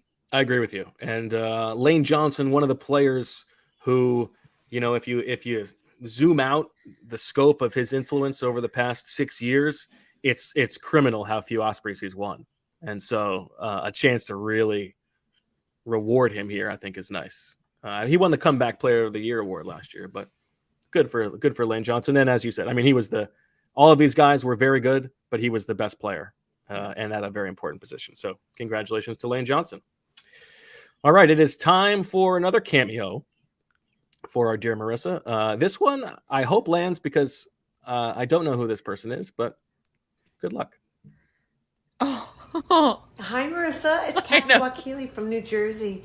So I hear from Birds with Friends that it's your first baby and you're having a girl, and they are going to miss you because you're going to be very busy with the baby. But they tell me that you are a Jersey girl through and through. So my advice to you is you're going to get a lot of advice. Weed out the bullshit and remember to always go with your gut, because that motherly instinct is so strong and it kicks in. And don't doubt yourself. You're going to do a great job. It's just something that God gives you. You're just going to take over like you can't believe. The first 3 days may be a little shaky, but it's going to all kick in. You're going to feel like yourself. You're going to enjoy every moment. And it's a girl, so you're going to have a best friend for life. Don't get me wrong. I love my son too. And I was excited to have a boy, but having a girl first is like you're guaranteed your best friend. As far as baby names go, pick something that's strong but feminine at the same time. If you admire someone, that's a good way to go. That's what I always went for. And Victoria was a name that could be shortened, but I insisted that they don't shorten it for Vicky. If anything, it was Tor or Toria, because Joseph couldn't say her name when he was little. So that's what stuck. But anyway, enjoy every minute. God bless you, and continued blessings throughout your whole life. Enjoy your time with your little baby girl. It's going to be wonderful. Send me a picture when the baby's born. Send me a picture of both of you. Lots of luck to you. Congratulations. That was great. Okay, so she's from Real Housewives of New Jersey. She's not on the show anymore because she's part of like the big family beef. Like Teresa basically kicked her off, you know. She's more any of my Real Housewives of New Jersey fans. I have 2 episodes of the reunion still waiting to watch because, you know, spoiler alert, my husband, you know, acts like all cool, but he actually wanted to watch with me. So we have not watched it yet. So yes, loved Kathy when she was on Real Housewives of New Jersey. We like her. She's good. Yes, we like her. She seemed good. Big fan. Yes. And that was a very sweet message. And I follow what she does on Insta, and her daughter is very cute. So yeah, I liked that motherly advice. It was very sweet. So yeah, that was great. Good stuff. Yeah. All right, we move on. The I Will Be Better Award for player most likely to take a big step forward in 2023, rather. The nominees: Nakobe Dean, Jordan Davis, Devontae Smith, Milton Williams, and Cam Jurgens. I think I know where you're going here, Zach. I'm going to Kobe Dean. He's the green light player. Or not the green light player. He's the green dot player. He's gonna be their top linebacker. Although, if I can sneak in some football at practice today, Christian Ellis with another interception intercepted Jalen Hurts. No, we can't. We don't got an award show, Zach. No, okay, sorry about that. Yeah, Nakobe Dean's the top linebacker here, former Buckus Award winner. So, or was he the Nagurski Trophy? Like, sorry, my brain's fried. I think Nagurski. Yeah. The Hall & Oates intro really burns that. It really sapped you. Yeah. I've been going. It was like a video game where like we just saw your energy just draining. Yeah. Emily saw me. I walked into the computer. She said, "You're really dressed up." I said, "This is a big night. The Ospreys." My son graduated kindergarten tonight. Congratulations. I went from that, came home, had a very important email I needed to answer. Answered that, and you then can't say that without a follow-up. It was a work-related email that I had to respond to. But I mean, I'm definitely not talking about that on the show. It was from Jeffrey. I'm definitely not talking about that on the show. Jeffrey. I mean, very important. I mean, come on. Although to be fair, like maybe it's from Kobe. Yeah. Yeah, I mean, I was gonna say from you, you know, not to. It could have been the owner of the hardware store in Flacco's hometown. Like Everyone's important. But is everyone very important? Yes, everyone's important. Okay. Yeah. It was probably an opportunity for him to not do this podcast anymore. No, it's not. It wasn't a job that. offer elsewhere. It wasn't that. Congrats. What do you think, Marissa? Cam Jurgens. Offensive line. Yeah. Congratulations to Cam Jurgens on winning the Al Be Better Award for player most likely to take a step forward. Next up, Shields Dovebird of the Year Award. Now, it's weird that he's not here, but the categories are here in perpetuity. There's really nothing we can do about that here at the Ospreys, and so we forge ahead nonetheless. The nominees, Ben Solak, Bill Simmons, Bryce Harper, Ray Didinger, and Jalen Rager. Last year's winner, Nate Tice.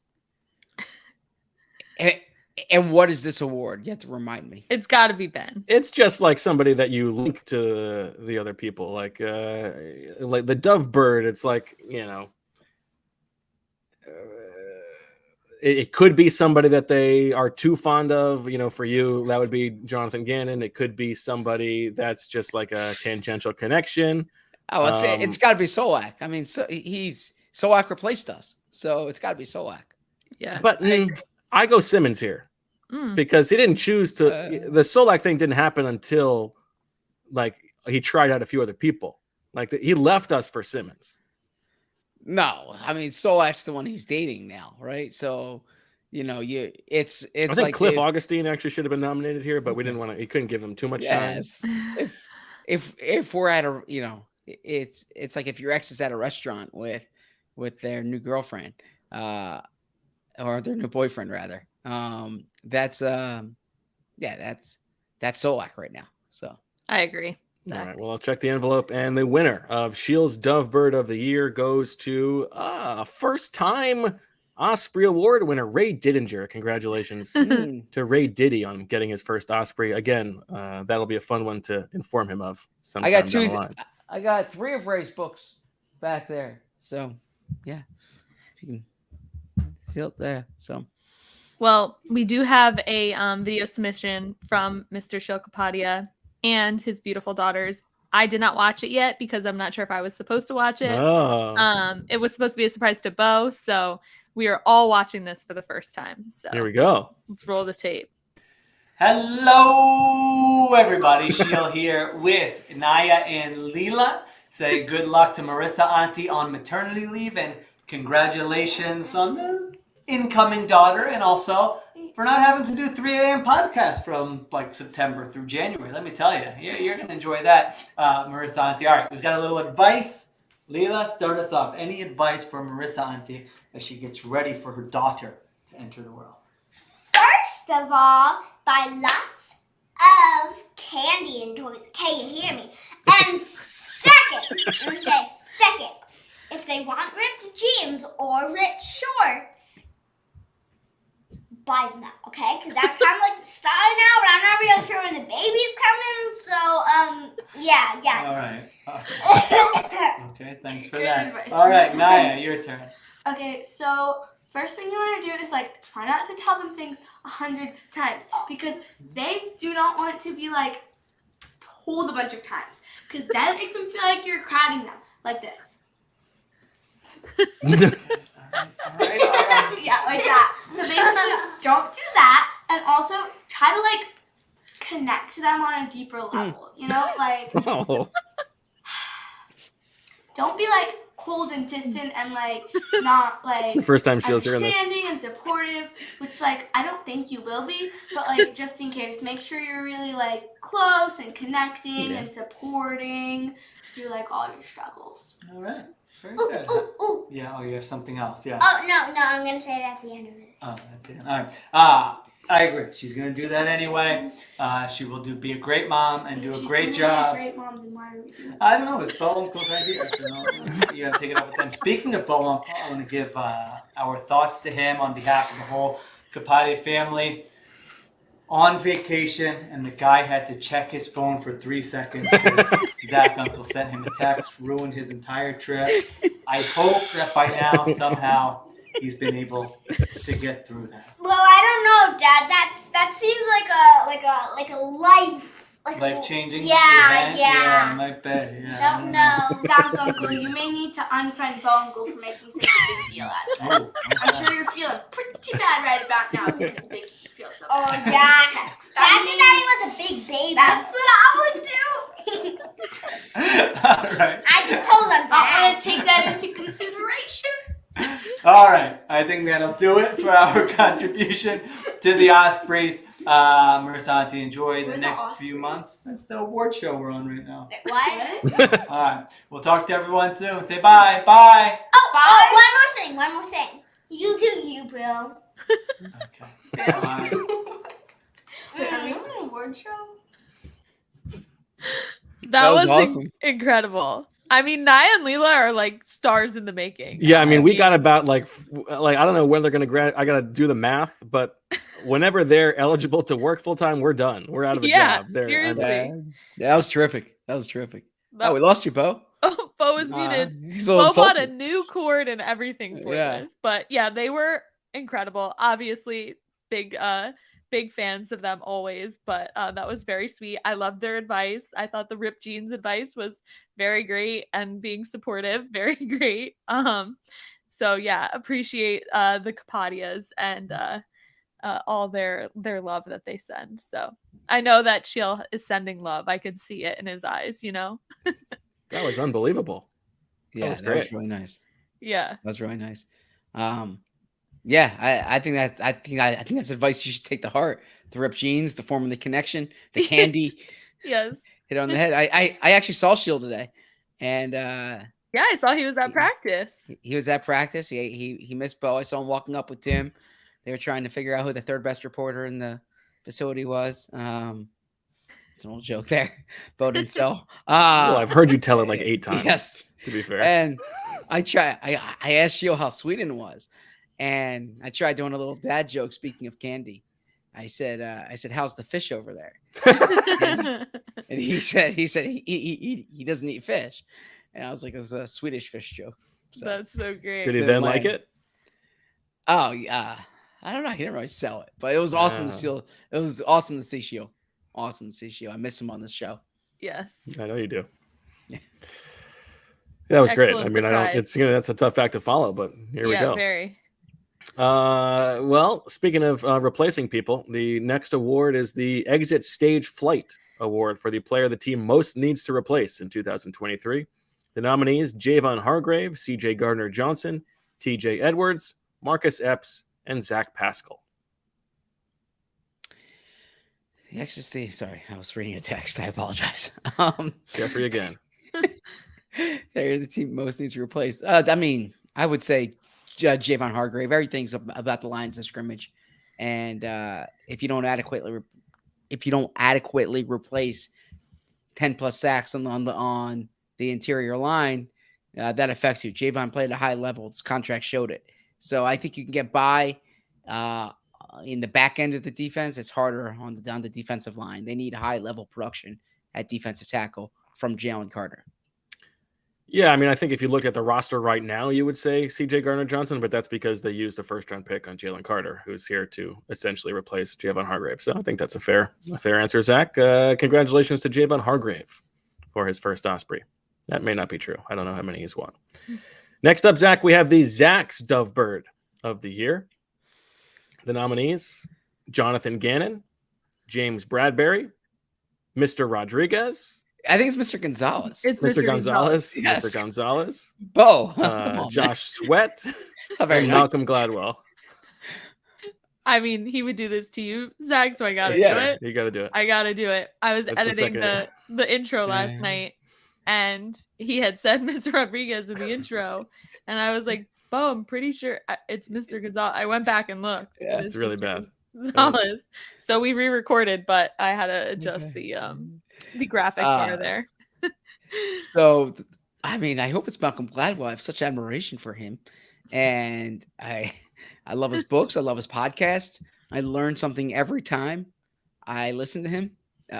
So, yeah, I got a little Bo story here on the subject. Well, go ahead. I said that. No, this is I'm making conversation with Bo, and I said I listened to a fascinating podcast on the way in. I listened to a Freakonomics interview with Ari Emanuel, and Bo was like repulsed by No, I wasn't repulsed until you started telling me about what was so fascinating about it, and what was fascinating is like this guy's just an a-hole. Like, no, he's aggressive. He's competitive. He fights for his clients. He's really smart. I mean, he had a lot of, frankly, philosophies and advice that I took to heart, that I could use to improve my life. But anyways, yeah, I would like to go Malcolm Gladwell here. I don't think that's a bad thing. Bo has such a what's your issue with Malcolm Gladwell? congratulations to this year's winner of the Osprey for Zach Stubbard of the Year, Jonathan Gannett. I think everybody knew that was coming. Okay. I don't think we need to get into this now. I think we need to avoid the fights as Marissa's on the way out, and so maybe I'll just won't do that. However, Take the high road, Bo. That's a good lesson. Speaking of that, Zach, do you remember who won this award last year? I don't remember. Was it Gannon? It was not Gannon. Okay. Last year's winner was Danielle Fishel. Topanga. Okay. Topanga. Of course. And so now we move on to the next cameo. Zach. Hey, Zach. The Zackster. William Russ here. Maybe you know me better as Alan Matthews from Boy Meets World. What's up, dude? Listen, I got a shout out from your buddy Robert, who's a good friend of yours and looking out for you. Understand your boss is going away on a little child leave, and you guys are going to be left working together, huh? Well, anyway, he wanted me to give you a shout out, buddy, and tell you it's going to be okay, man. You guys can do it, I have no doubt. Don't make me come out there and double check, huh?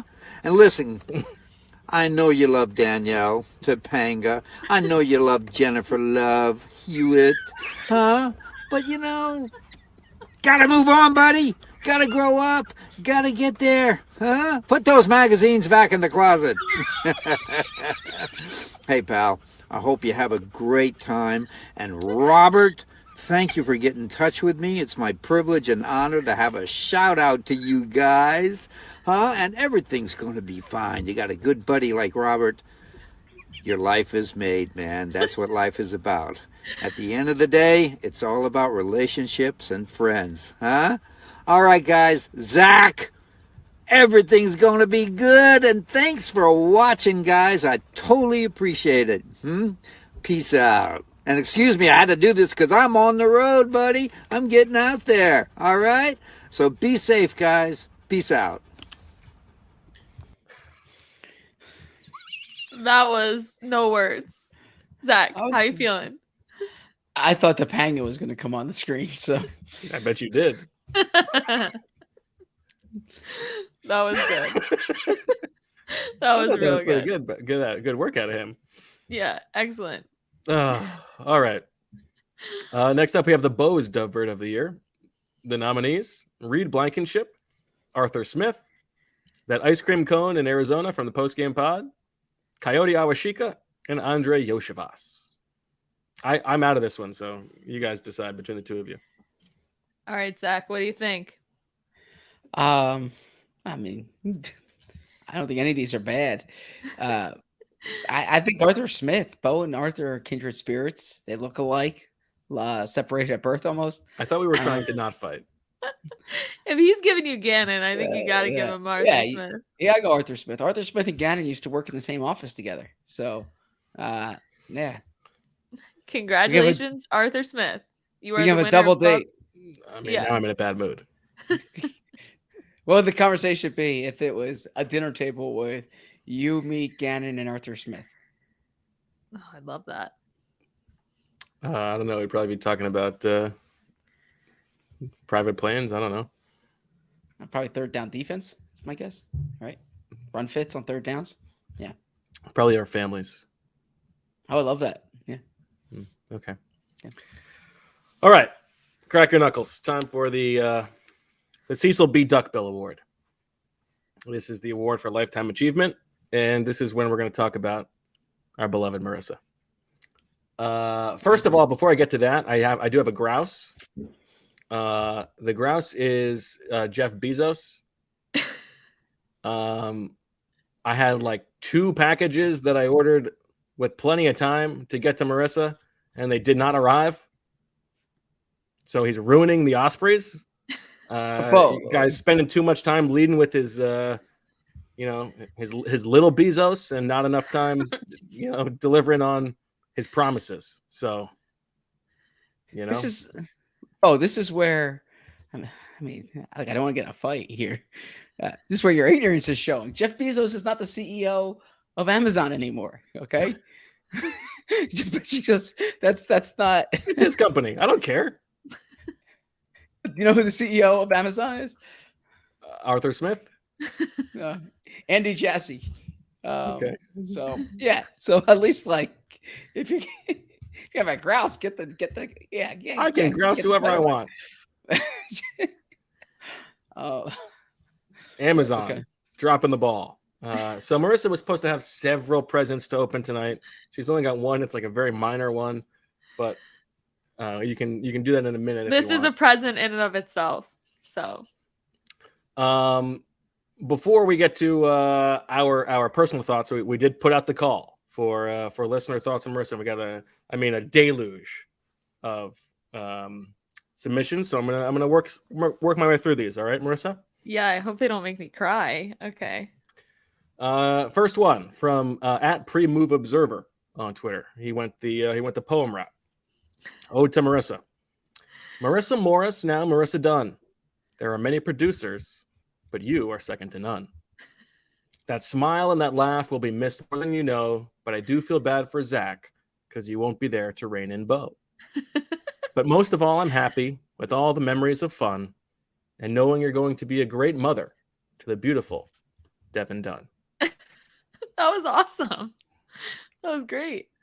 Some product or other suggestions, recommendations for a new mother. We have Alejandro recommending the Snoo. Okay. MBN, but he says it's expensive, but it not only made my kids sleep better as infants, it laid the foundation for continued good sleep. That's always good. Default Mike Weber said if you can splurge on the night nurse, that's going to save you a lot of time those first couple weeks. Sleep my mother. I hope she's watching. You got your mom. Yep. Jacob on Twitter has a very short haiku for you. Marissa deserves Osprey vindication for winning the soup draft. Love it. Katoven also goes poem. He says, the pod is no fun without Marissa Dunn. A pond without Marissa. I can't think of one.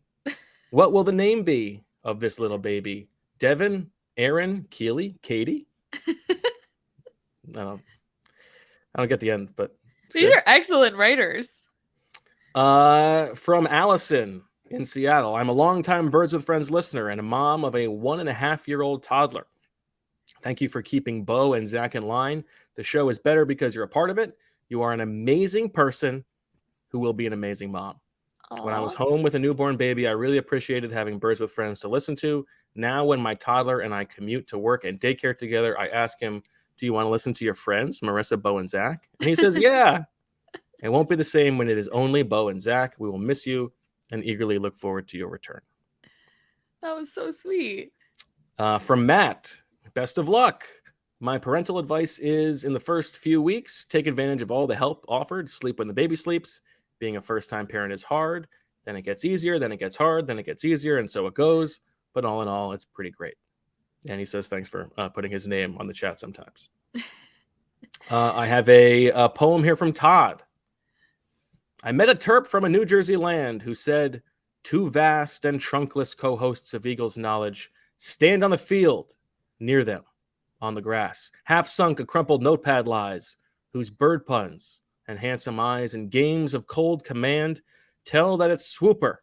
Well, those passions bid which yet survive, turkeyed on the kingdoms keyed, the bow that mocked them, and the Zach that fed, and on the description these words appear. My name is Marissa, podcast producer of podcast producers. Look on my episode, ye mighty, and despair. Nothing but a well-earned maternity leave remains. Round the Osprey of that colossal running time, cameoed and sickoed, the plentiful and communal laughs stretch far away. That was awesome. A little culture for you. Yeah, I'm like really impressed. These are great. We have another one here. Another verse. You ready? Yeah. It was many and many a pod ago, before the Zach era had begun, that a producer arrived who we now know by the name of Marissa Dunn. And this producer, she worked with no other aim than to make the best pod neath the sun. She was a child. Now she's having a child, of whom even Bo can't poke fun. But the sickos know it just won't be the same without our talented Marissa Dunn, a champion of swooper. She's earned a fresh towel. Truly, she's second to none. And this is the season full of woe, when she leaves us without a dry run, of how Birds with Friends can continue, sans the illustrious Marissa Dunn. But the show must go on. It's the Ospreys at last. Tune in for feathers and fun. But don't make me choose old Kent as producer, if to my head there's a water gun. The defop's all wagered, and it's a girl. No, she's not having a son. We pray that her babe is healthy and sweet, and named something like Allison. For this rhyme scheme is deceptively hard, you see, and not that much rhymes with Dunn. So let the jokes fly, the songs, the cheer. Bring out Dennis Selman. Bring out Coach Brian Flunn. And neither Zach's nervous discomfort nor Kapadias' humdrum can spoil this ode to the finest producer, the unflappable Marissa Dunn. So pardon the pun, but her work's never done. The tireless Marissa Dunn. Whatever Bo wants, she shan't make a fuss. The implacable Marissa Dunn. With her giant mug, she'll chug and she'll chug, never stopping nor doubting, not settling for less. And I'm sure she's not paid a ton. Farewell, our queen, Marissa Dunn. Hear, hear. That was incredible. Wow, I'm so impressed. Thank you. That was so sweet. That was great. Yeah, that was awesome. Simon says his ode to Marissa is just that he's worried that Zach and I are going to kill each other. I'm a little worried about that too. That won't happen. I have too much respect for Bo. I'm not prepared to kill anybody. I have too much respect for Bo. Don't worry. I will be listening, so I will chime in and I will say, okay, we need to cut this out. We're friends. We're gonna play nice. I love Zach.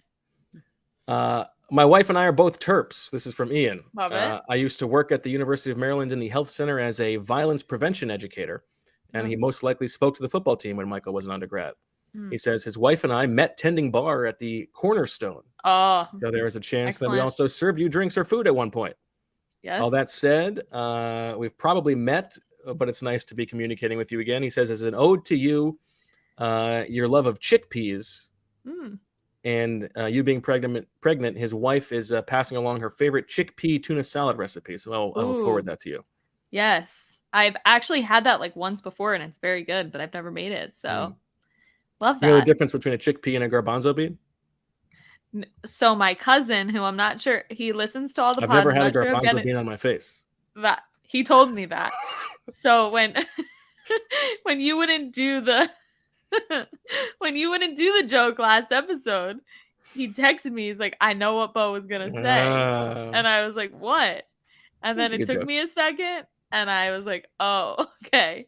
So I wonder if he gets to this point and hears this. So yeah, that's quite the joke. Okay. Let's see. From Justin here, we have Marissa's production far exceeds that of Gannon back 7. On a scale of 10, she's clearly 11. She perks up Zach when he's tired, keeps Bo from getting fired, and soon she'll be a wonderful mother to Devin. Love that. RB, Rich Bobby, says in 1977, the New York Yankees seemed to have a good thing going.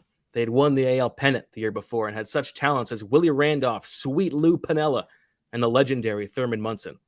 The truth was that they were still searching for something, that leader who would make everything work. In the late summer of 2020, the Birds with Friends also had a good thing going. Bo, Sheila, and Zach were doing yeoman work, keeping the sickos sane through a long lockdown. Ken, by all reports, a great producer. Yeah, But the it was. Birds with Friends crew was getting something new. Marissa Morris. I don't remember if Marissa was on air much right away, but soon enough, she was a full member of the team, helping all of us through that slog of a season. When she left, Marissa took on an even bigger role. Marissa often stands as the voice of reason, giving her judgment once Bo and Zach finish arguing. The fans relate to her and appreciate her. Like Reggie Jackson joining that 1977 team, Marissa is the straw that stirs the BWF drink. I speak for DFOPs everywhere when I say I can't wait to welcome Dawkins Dunn to the world and to welcome Marissa back to Birds with Friends in time for the next Eagles run to the Super Bowl. We love you, Marissa. Oh, thanks, Rich Bobby. That was so sweet. Okay, this one I promised no more bad singing, but I forgot about this. This is a "We Didn't Start the Fire" lyric thing from Jason. So I'm gonna attempt it. I'm sorry. I'm all in. Fresh towel, Louis Vuitton, Benvenucci Christmas song, Shields legs, working lunch, FIFA 23. Made a lineman famous when she made a big confession. Cacao nibs in her smoothie, says Deniz and not Deniz. Giant mugs and super games, crowdsourcing her baby names. Late night pods, Cameo, mediating Zach and Bo. Marissa, super producer. Started out producing, now she's reproducing. Do you see what I did there? For some wordplay about her job and her pregnancy. Pretty good. That was awesome. That was great. Good singing too. Thank you. I said no more audio or no more amateur singing, but I do have something on behalf of, this is a bit of a callback. I don't know if you remember the Punkalytics episode when we talked to Raphael, who let it slip that he is an opera singer. Oh my gosh, I can't wait. Marissa, Marissa, Marissa, Marissa, Marissa, Marissa, Marissa. I've just met a girl named Marissa, and suddenly these words are all the friend with birds I'll need. Marissa, I've just seen a girl named Marissa. A queen deserves a crown, a pass to A.J. Brown, TD. Marissa, say it loud like Nick Foles is playing. Say it soft like a cradle is swaying.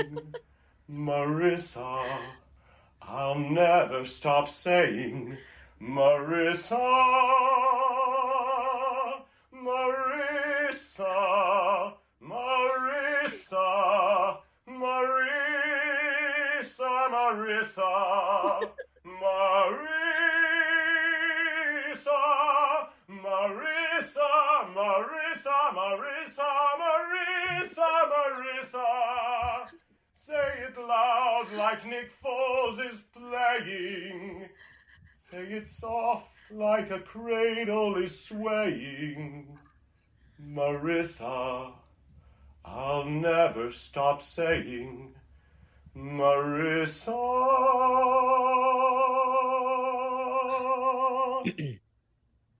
Wow. The most beautiful sound I ever heard.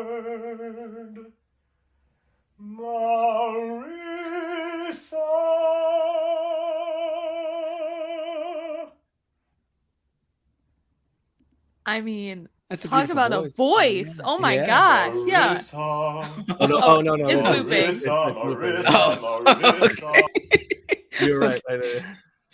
I told Bo there was a button Yes. that he didn't hit. That was okay. incredible. I wish I had a talent like that, and that Well, I was do, so but- sweet. Yeah, I mean, after listening to all those it's small a notes bit, stuff, after listening to mine, it's like, okay, Raphael, like, don't be such a show off. Like, Yeah, where was that the first 30 minutes of the show? he's so good. beautiful, beautiful voice. I Yeah. could listen to that all day. Thank you, Raphael. I appreciate it. That was fantastic. Yeah. Okay, that's the fan participation portion. I don't know what else there is for me to say. I think anybody who watches the show knows how important Marissa is.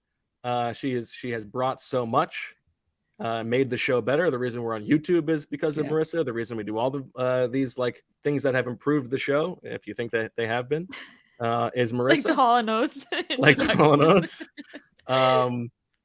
And I'm gonna miss you. I don't want to get emotional. Last night, don't make me cry. last Okay, it's night very easy. we were exchanging messages for the Ospreys at like 11 o'clock, and you're the only one who will play with me this way.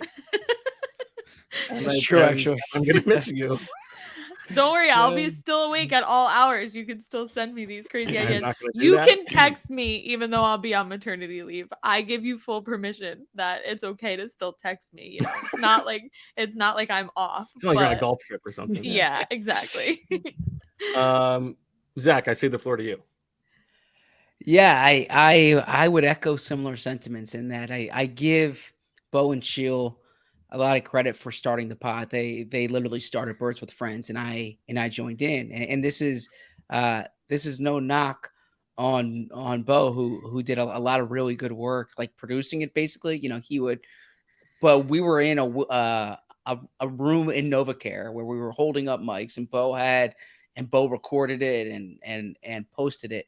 And first Kent, but then you, as our steady producer, brought the show to a different level, right? You are like the key to this show because we are an audio and a video medium here, and so much of that is about the sound quality and the distribution and the like Bo said, bring this on to YouTube. And I certainly don't want to put you only in that box because you're a part of the show. You're a co-host too. You're a producer and a co-host. You wear so many hats, and it's so critical. And this show is better because of you. This show is what it is because of you, and it's a credit to you. And then I said this about Sheil last year. I know this isn't goodbye. This is like see you later, right? Yes. But yes. but we're birds with friends, and I too often focus on the birds and not the with friends. But the friends part is so applicable, and the best example I can give is I remember, going to your wedding, right, and talking to Emily beforehand, and saying, what's weird is I've never met her before. Right. This is like I'm going to a wedding with someone I've never actually met, but I feel like I know her. And it's a big credit to Bo for writing that story too. I learned so much about you with that story. But you are a part of our life, a part of my life as much as anyone. I see you on the screen 3 days a week during training camp, 6 days a week, and I remember too, driving back from the wedding. And I remember saying to Emily, I am so happy for her. Right. And Emily remarking, wow, Zach, you're really happy for Marissa. I was so, and you're a huge part of our lives, of my life. And it's not going to be the same not having you around during these next, 6 months or so. But I'm so happy for you and Michael and your entire extended family. And baby Dunn, whether it's Devin or another name, is part of our Birds with Friends families. But I'm just I'm so grateful for you, and I really want to articulate that to this audience. And I would say, just on the shower front, the showl, we're giving you you've heard a lot of advice, but I think there are some people who need to hear advice. I don't think you need any advice. I think you know exactly what you're doing. I think you're gonna be wonderful. I mean, you guys are really trying to make me cry. I don't know what to say. Like Zach said, you guys are more than coworkers. You are some of my closest friends. I talk to you more than I talk to, during football season, I talk to you more than I talk to Michael. And I'm going to miss you both so much, but I'm not going anywhere. I will be still texting and listening and commenting in the chat. And I'm just so grateful to have people in my life like you guys and the sickos.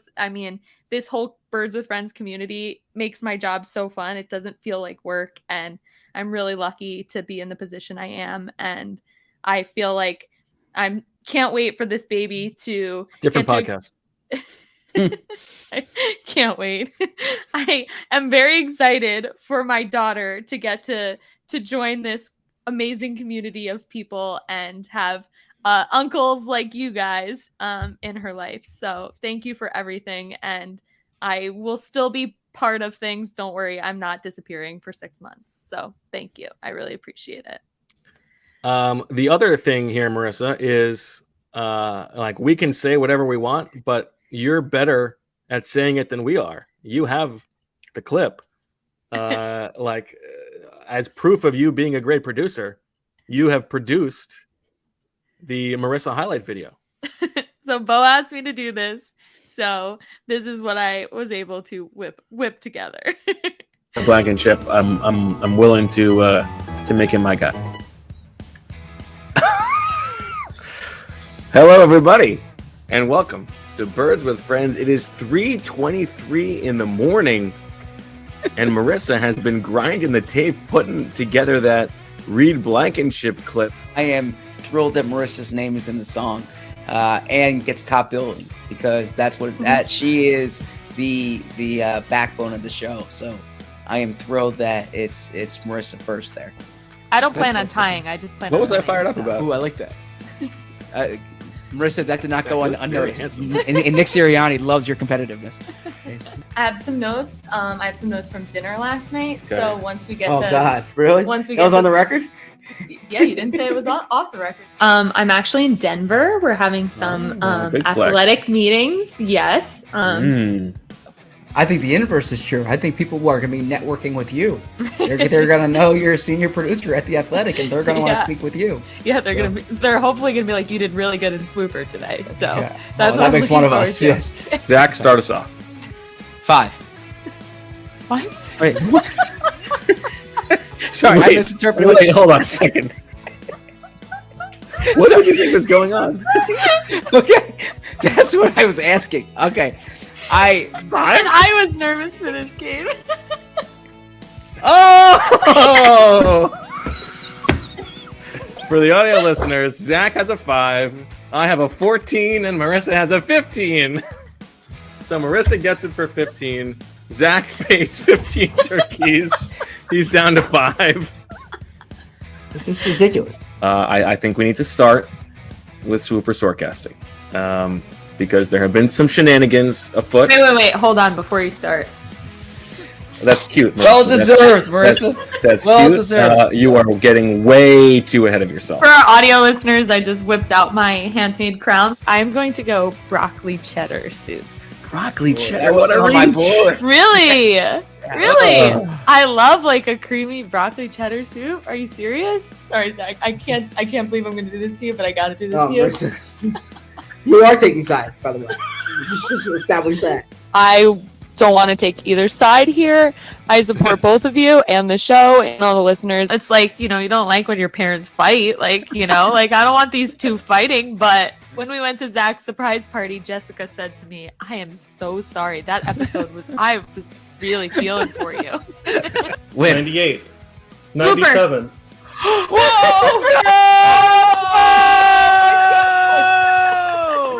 Congratulations! I am so happy for you guys. So many texts about that, by the way, Marissa. So you're so beloved by the audience. I really appreciate everyone's kind. It means so much to me. So I'm very grateful for everything nice that everyone had to say. It was really awesome. How do you feel about the charity of just getting a point? Oh, I feel great about it. I was I'm going to use this to my advantage. And your turkey's pardoned? I was going to wait to use this in the playoffs, so it was like a 2-point game, but I just couldn't wait 2 more weeks. See, you're better than we are. You are. I will say, I told Bo this too, going back and looking for clips and watching old episodes definitely made me emotional, and we spend a lot of time on here. Yes, we tell our bosses that. Yes. There's a lot of tape to go through, but every episode is fun. Every episode, I never know what we're going to end up discussing, and is a huge credit to both of you guys. You both work so hard, and Eagles fans are really so lucky because not every beat has people like you, and it's such a joy to get to work with both of you. So your creativity, the hard work you put in, you make my job easy, and I'm just very lucky again to call you both friends, and can't wait to see what the next few months will be like. So I'm excited. You can open that one little present if you want, since we might as well. This is pretty funny. Bo addressed it to me, and then it says, "Do not open until the Ospreys" on the label. Yeah, but I thought it was going to be 4 things in one. This is like let's hopefully I don't the Aren't least. Jeff Bezos? Yeah. Yeah, it's too horny. Okay. Live unboxing. This is what people do on YouTube, right? Yeah. Oh yeah, Reed loves this. Does he? Yeah. Oh, it's in a gift bag and everything. Wow. Yeah. See, that's the thing. Like, I'm not. I mean, I could have opened it. He went all out here. Ooh, we'll keep this baby cozy from BWF. And it's in green. Did you pick that? That I had nothing to do with. Wow. That's all Bezos. Okay, wait. It's the personal touch.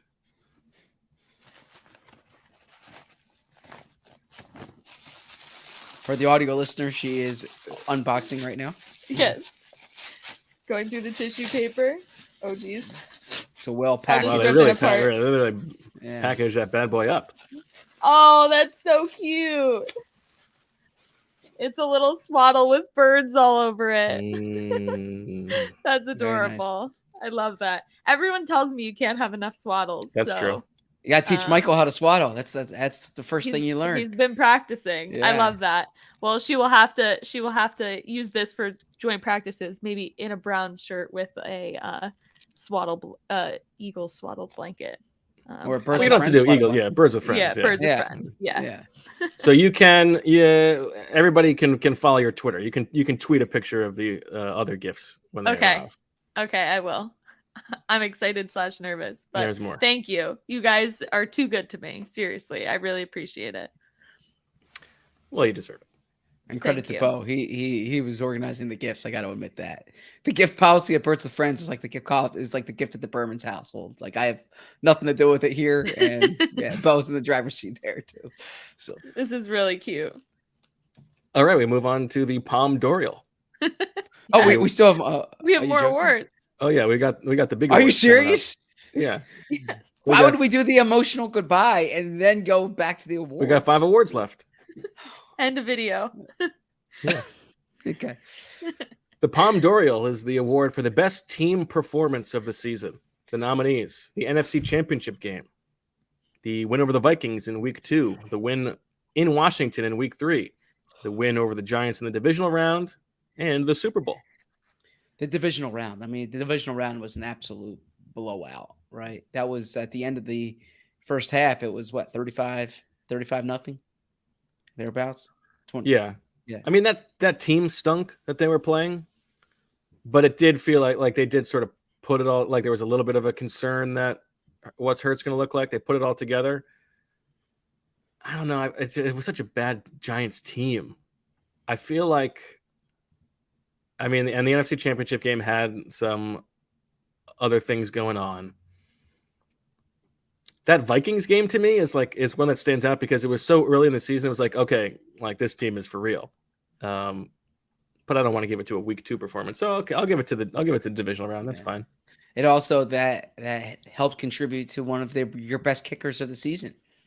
The Nick Sirianni knows what he's doing, right? Yeah. I've been studying kickers or endings of stories. Nick Novak. I'm trying to get better at the endings of my stories. I've been cataloging some of my favorites, and that was one of my favorites. Yeah. You are good. You are unbelievable. Good for you. That's why you're the best. I'm trying. Indefatigable. You both are the best. You both have different, That's true. I did not spend that much time. I did not spend that much time on the Ospreys, so credit to Bo there. Next up, the Gullet Surprise for the best play of the season. This is a tough one. It was tough to find. This one I asked you for some help with, Zach. Yeah. And the nominees: the best play of the season, Josh Sweat's pick 6, in which he made a great play to pick the ball and then rumbled and stumbled for the touchdown against Dallas. Now, because I was trying to narrow it down, I only wanted to pick one A.J. Brown play. Yeah, he had so many. There were several, and there were so many. But to me, the one that sort of stood above the rest was the 39-yard touchdown against the Steelers. And remember, this is the one down the right sideline where it's a perfect throw from Jalen Hurts, and he beats 2 guys, and he gets the flag for doing the points at 1, points at 2. It was a huge game for A.J. Brown. I think that's a good one. Similarly, tough to pick a Devontae Smith play. I thought about that one where he rises up near the end zone in Washington in week 3, the touchdown he then scores on 4th down at the end of the half. But the one to me that encapsulates what's so good about Devontae Smith is, his spatial awareness and that toe tapping catch in Dallas from Gardner Minshew, where he sort of pirouettes around and gets his feet in. That one to me stood out. There's the Hassan Reddick sack of Brock Purdy that knocks him out of the game, maybe the most impactful play of the season.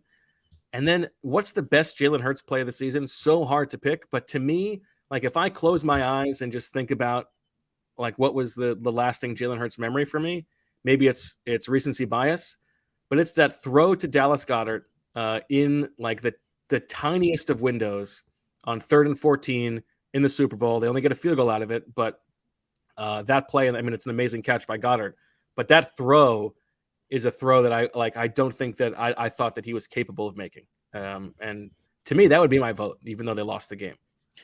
Yeah, so I would have gone with Hurts against Minnesota. The run down the right sideline, I thought that's a good one. Yeah, that was Goddard blocking play in front. Yeah. But of these, I got to go AJ Brown's touchdown. I thought that was awesome, and that was kind of peak AJ Brown. What do you think, Marissa? I don't know. I think the Super Bowl, I mean, the chat kind of is like all up in the air on this one, but Hurts to Goddard in 3rd and 14 in the Super Bowl. I don't know. You guys decide. This one's a tough one. There's a lot of good ones. All right. Well, we will give the Osprey here to Hassan Reddick. Okay. For sacking Brock Purdy. Okay. The Gullet Surprise for Best Individual Game Performance.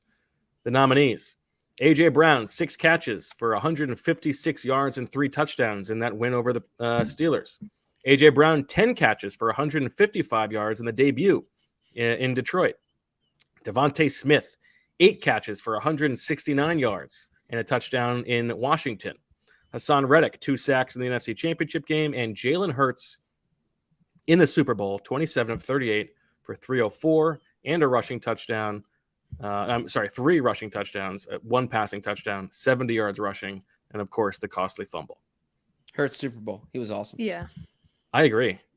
Congratulations to Jalen Hurts for winning the Osprey for Best Individual Game Performance. He is honored. Yeah.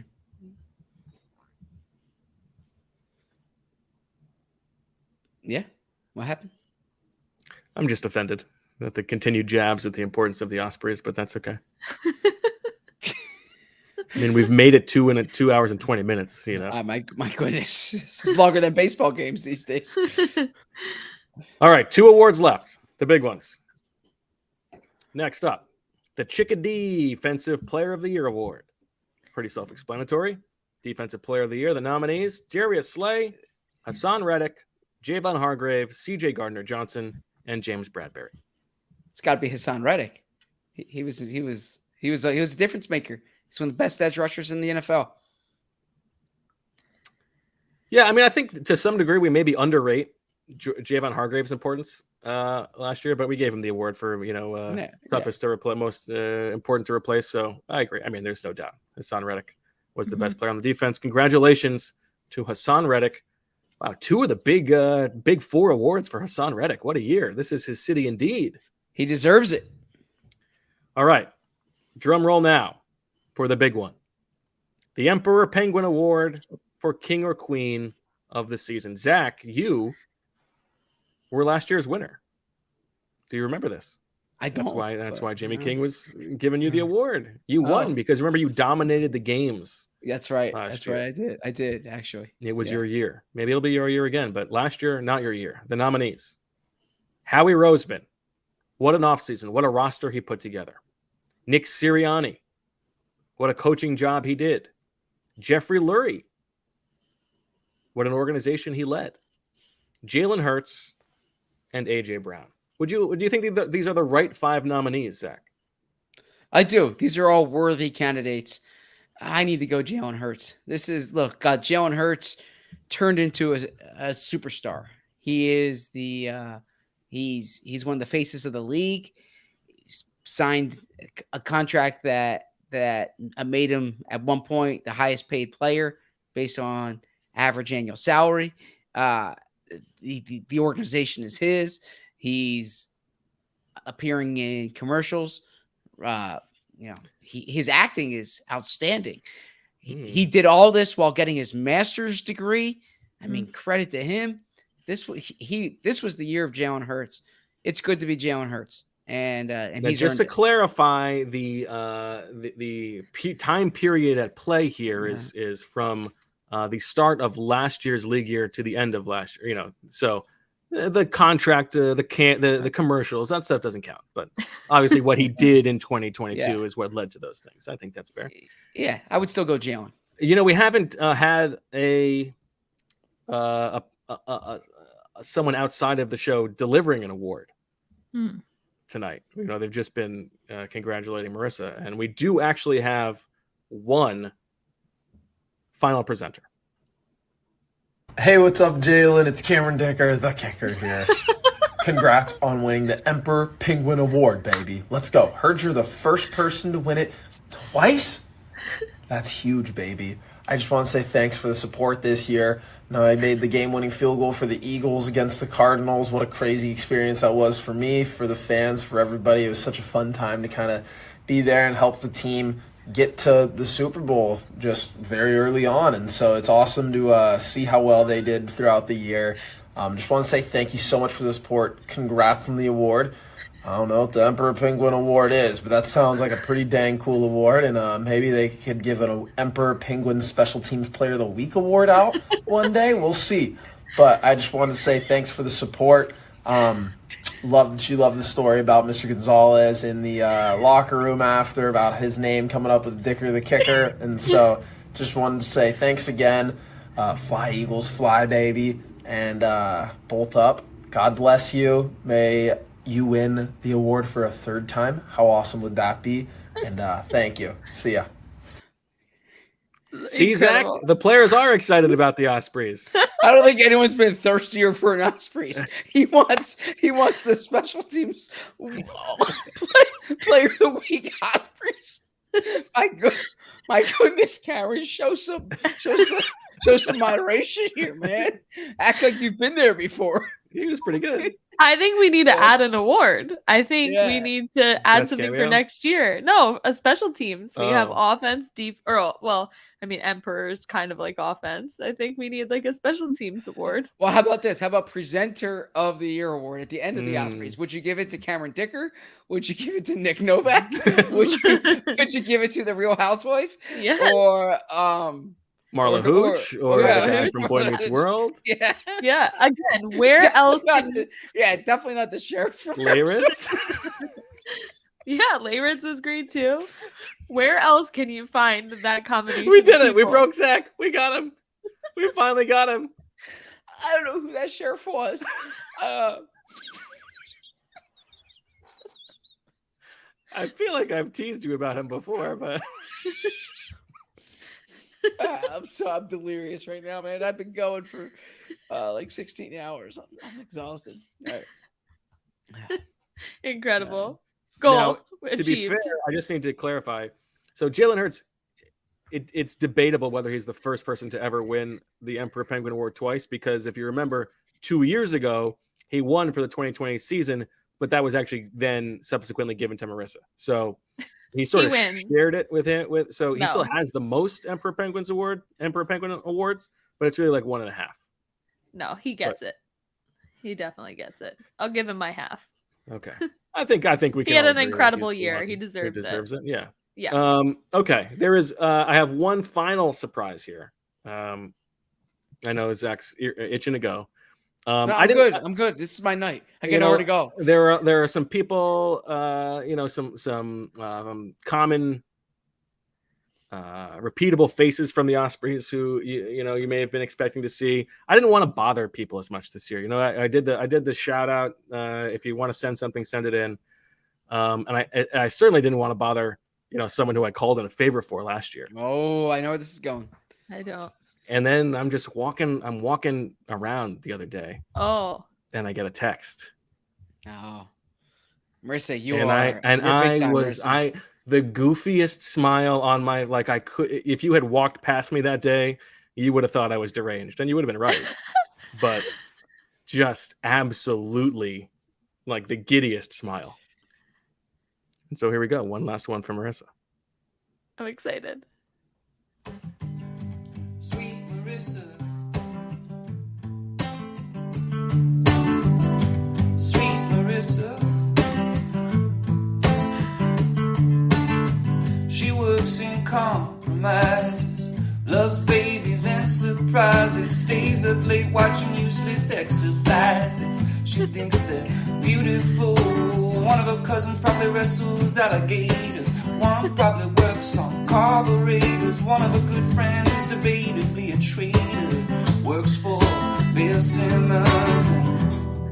Well, she wants to take a lead and probably should legally throw our hands back as we scream. What is birds with friends without the queen?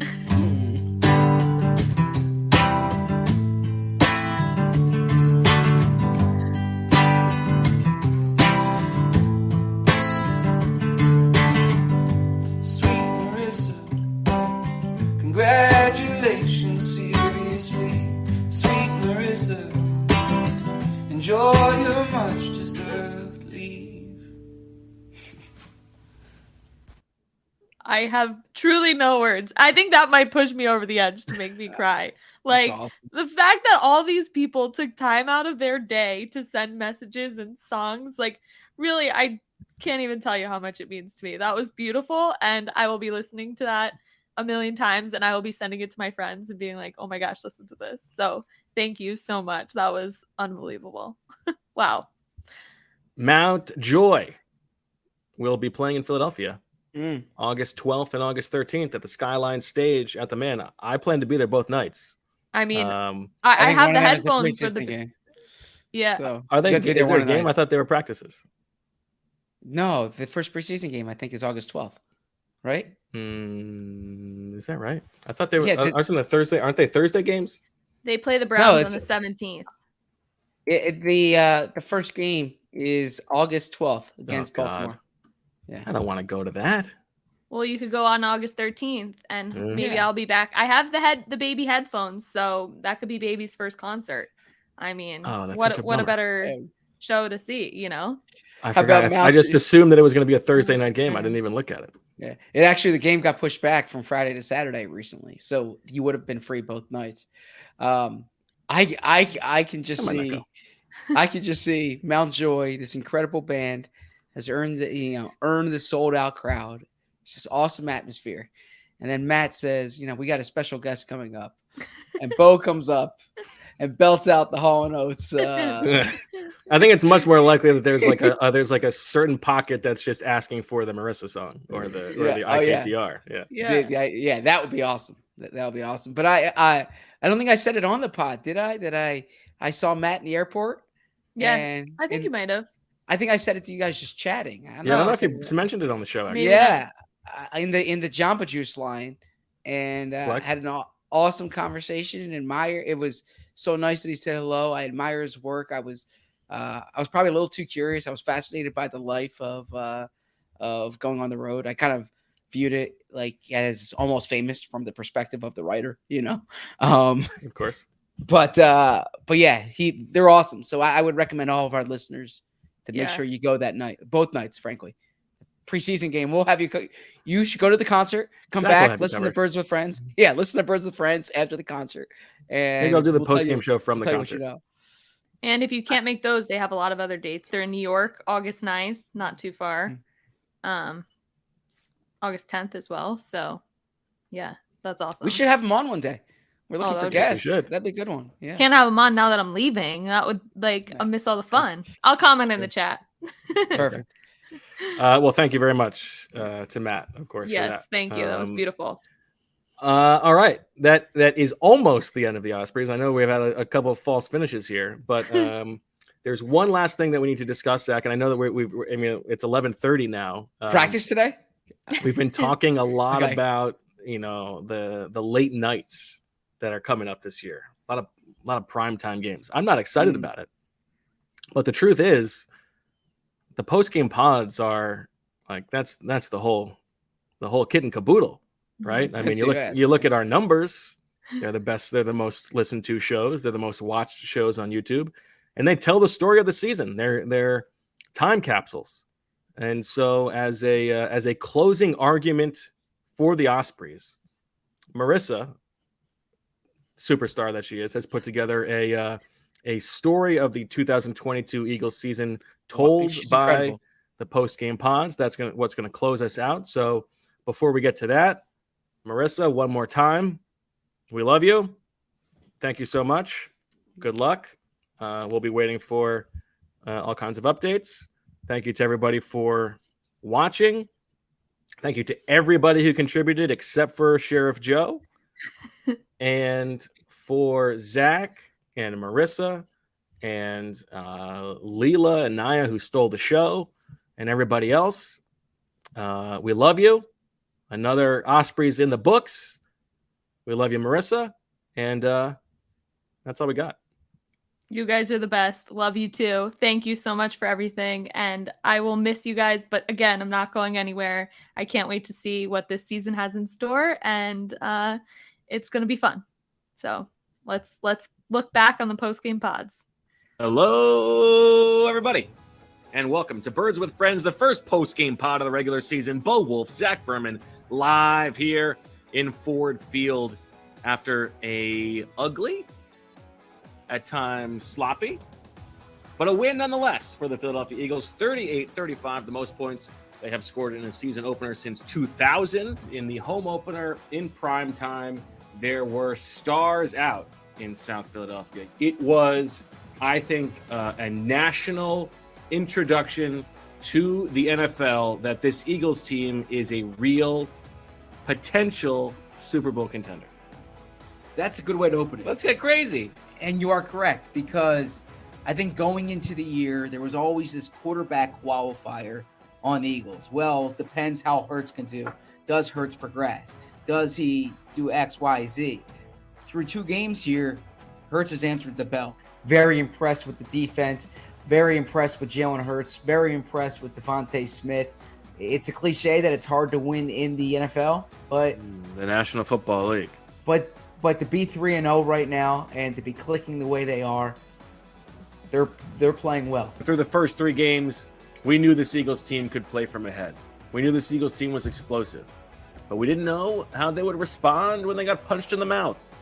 Well, down 14-0 in the first quarter after throwing a pick 6 and giving up an early score, the Eagles respond with 29 unanswered points and come away 4-0. Getting ready for a trip to Arizona. You did a really good job with the reference of planning the trip to Arizona, because when one hears that, they think, oh, the Super Bowl, when literally the Eagles are going to Arizona next week. Eagles found ways to win this game. Dallas Goedert had I thought you were reaching for stats. Dallas Goedert had a critical. You want me to hold it while you eat? Okay. Dallas Goedert had a critical 3rd down conversion, right? The Eagles, I look at it, Hassan Reddick had a big sack. There were a handful of things that the Eagles did to win this game. I thought the defense, the criticism for Jonathan Gannon might be a little muted after 3 takeaways, I imagine. Oh, Maybe what not. about that drive when they? One drive. Oh my God, this was. I mean, That the night- turnover regression is coming. This was a concerning defensive performance Okay. in my eyes. Okay. You're taking a victory lap on Jonathan Gannon No, after this I'm not. performance. I was simply going through the different things in my head. You know, this just occurred to me. We've got the Batmans. We've got Robin. There's some synergy here, right? Batman's and Robin. Perhaps so. It's not spelled R-O-B-I-N. Oh, you're gonna call me on it's a homophone. It works. We got Batmans and Robin. This is the whole thing coming together. How has nobody used this yet? It's your creativity. What you saw from Jalen Hurts today was as impressive of a passing performance as he's had in an Eagles uniform. He ran the ball only 2 times. If you simply looked at his performance, you take away the fact that he barely ran, it would stack up against the top passing quarterbacks in the NFL. He's here just in time. Hello. Good evening. Out of breath. Good morning. Hello, Zach. Yes. Great to see you guys. Zach, we're starting with the most important news of the day. We're going over Swooper. Start the show. That's really how you started the show? Well, we wanted to do something that didn't require you being here because you're the only one who watched the game. Quite the game. Eagles are 8-0. This was the game when everything went wrong. It was cemented, of course, by the touchdown that was promised the day the Eagles released and waived Casey Toohill in order to make room for returning Vinny Curry, who was 32 years old at the time. We'll get to that, I'm sure, but there's much more to talk about. Zach, the quest for a perfect season is over. 9-1 through 10 games, and it'll be a happy Thanksgiving in the Delaware Valley, because had they been on a 2-game losing streak and played the way they did through much of Sunday's game, there probably would have been a lot of grumpy uncles and grandfathers and maybe grandchildren at tables around the Delaware Valley. As our viewers in the chat can attest, it looks like we're at different places. Zach looks like he's on the penthouse. He's got he's up high. He's got the Westin behind him, and me. This background makes it look like I'm lying on the floor. If only the audience knew. Come on, Zach, do it. What does that mean? I would not. I would not. If Bo is comfortable sharing his information, Go he can ahead. share his information. Go ahead. Bo is staying at the presidential suite at his hotel. The term that Jordan Mailata used in speaking to him in the locker room was imposed our will. And I thought that was a good way to put it, because it's very seldom that you have a running back who sets his career high in rushing with 140 plus yards, and he's not even the leading rusher on the team that day. I thought that was a right? very Miles Sanders thing to happen. Yeah. I hope fans are appreciating what's going on here, because this is a really good team that a team like this doesn't come around very often. Headed to the playoffs with eyes on the number 1 seed. We can get to that. We can get to a momentous day for the offense. They set some marks for the season. They had the best yards per EPA per rush of any team in the league this season. Zach, are you ready for a January in Philadelphia? It certainly looks that way, Bo. And am I ready How for it right? excited is Emily? Well, that's the only question she's been asking is what's it take for them to get a home field advantage. She doesn't frame it as home field advantage. I think she says for you not to travel. Do you think that this was going to be the Gardner Minshew story on Christmas Eve? Well, I certainly thought it had a chance. They were moving the ball well throughout the game. They had one timeout in that case, right? So they were playing against the clock. But no, I certainly thought they had a chance. It stood out to me that they did not punt all game, right? They had 4 turnovers, and then they had that final drive, which resulted in they lost some 4th down, like you said. A chance to party in Philadelphia on New Year's Eve, and they lay an absolute stinker. The road to Arizona will go through Philadelphia. The Eagles finally crossing the finish line of the number 1 seed with a 22-16 win over the New York Giants backups. Davis Webb getting the start against a returning Jalen Hurts. MVP chance to the first offensive play of the game when Jalen Hurts is out there. And after that, really, nothing else mattered. For the Eagles to jump out on that opening drive, Jalen was perfect on that drive. And you go from there to the defense having 2 sacks. At that point, it was just the Eagles were just running away with it. And I did not see this type of game coming. And I imagine. I kind of did. It was. Well, if you saw it coming, you would have predicted 38-7, right? So, well, I would try to hedge my bets a little bit, but I said I can't. Like, I didn't understand the idea that this was going to be a close game. Zach, for the 4th time in franchise history and the 2nd time in 6 seasons, the Eagles are going to the Super Bowl. How are you? What did you do yesterday? I was waiting for this game. Really, this was even better than I expected the Eagles to play. I thought they would win, but I thought it was going to be a little closer. I did not expect Brock Purdy to get knocked out on the first drive. But the Eagles continue to what they've done all year, right? They've been the favorites all year. Come a little closer. Get in here. They've been the best team in the NFL throughout the season, or in the NFC throughout the season. And you saw it in the postseason. They dominated. A classic between the Eagles and Chiefs that ended in heartbreak for the Eagles. Jalen Hurts played the game of his life, the best game that Nick Sirianni has ever seen him play. Thank you to all the sickos. We thank you to everybody. We're sorry that things didn't end in a more celebratory fashion, but keep the main thing the main thing. My word is oak, and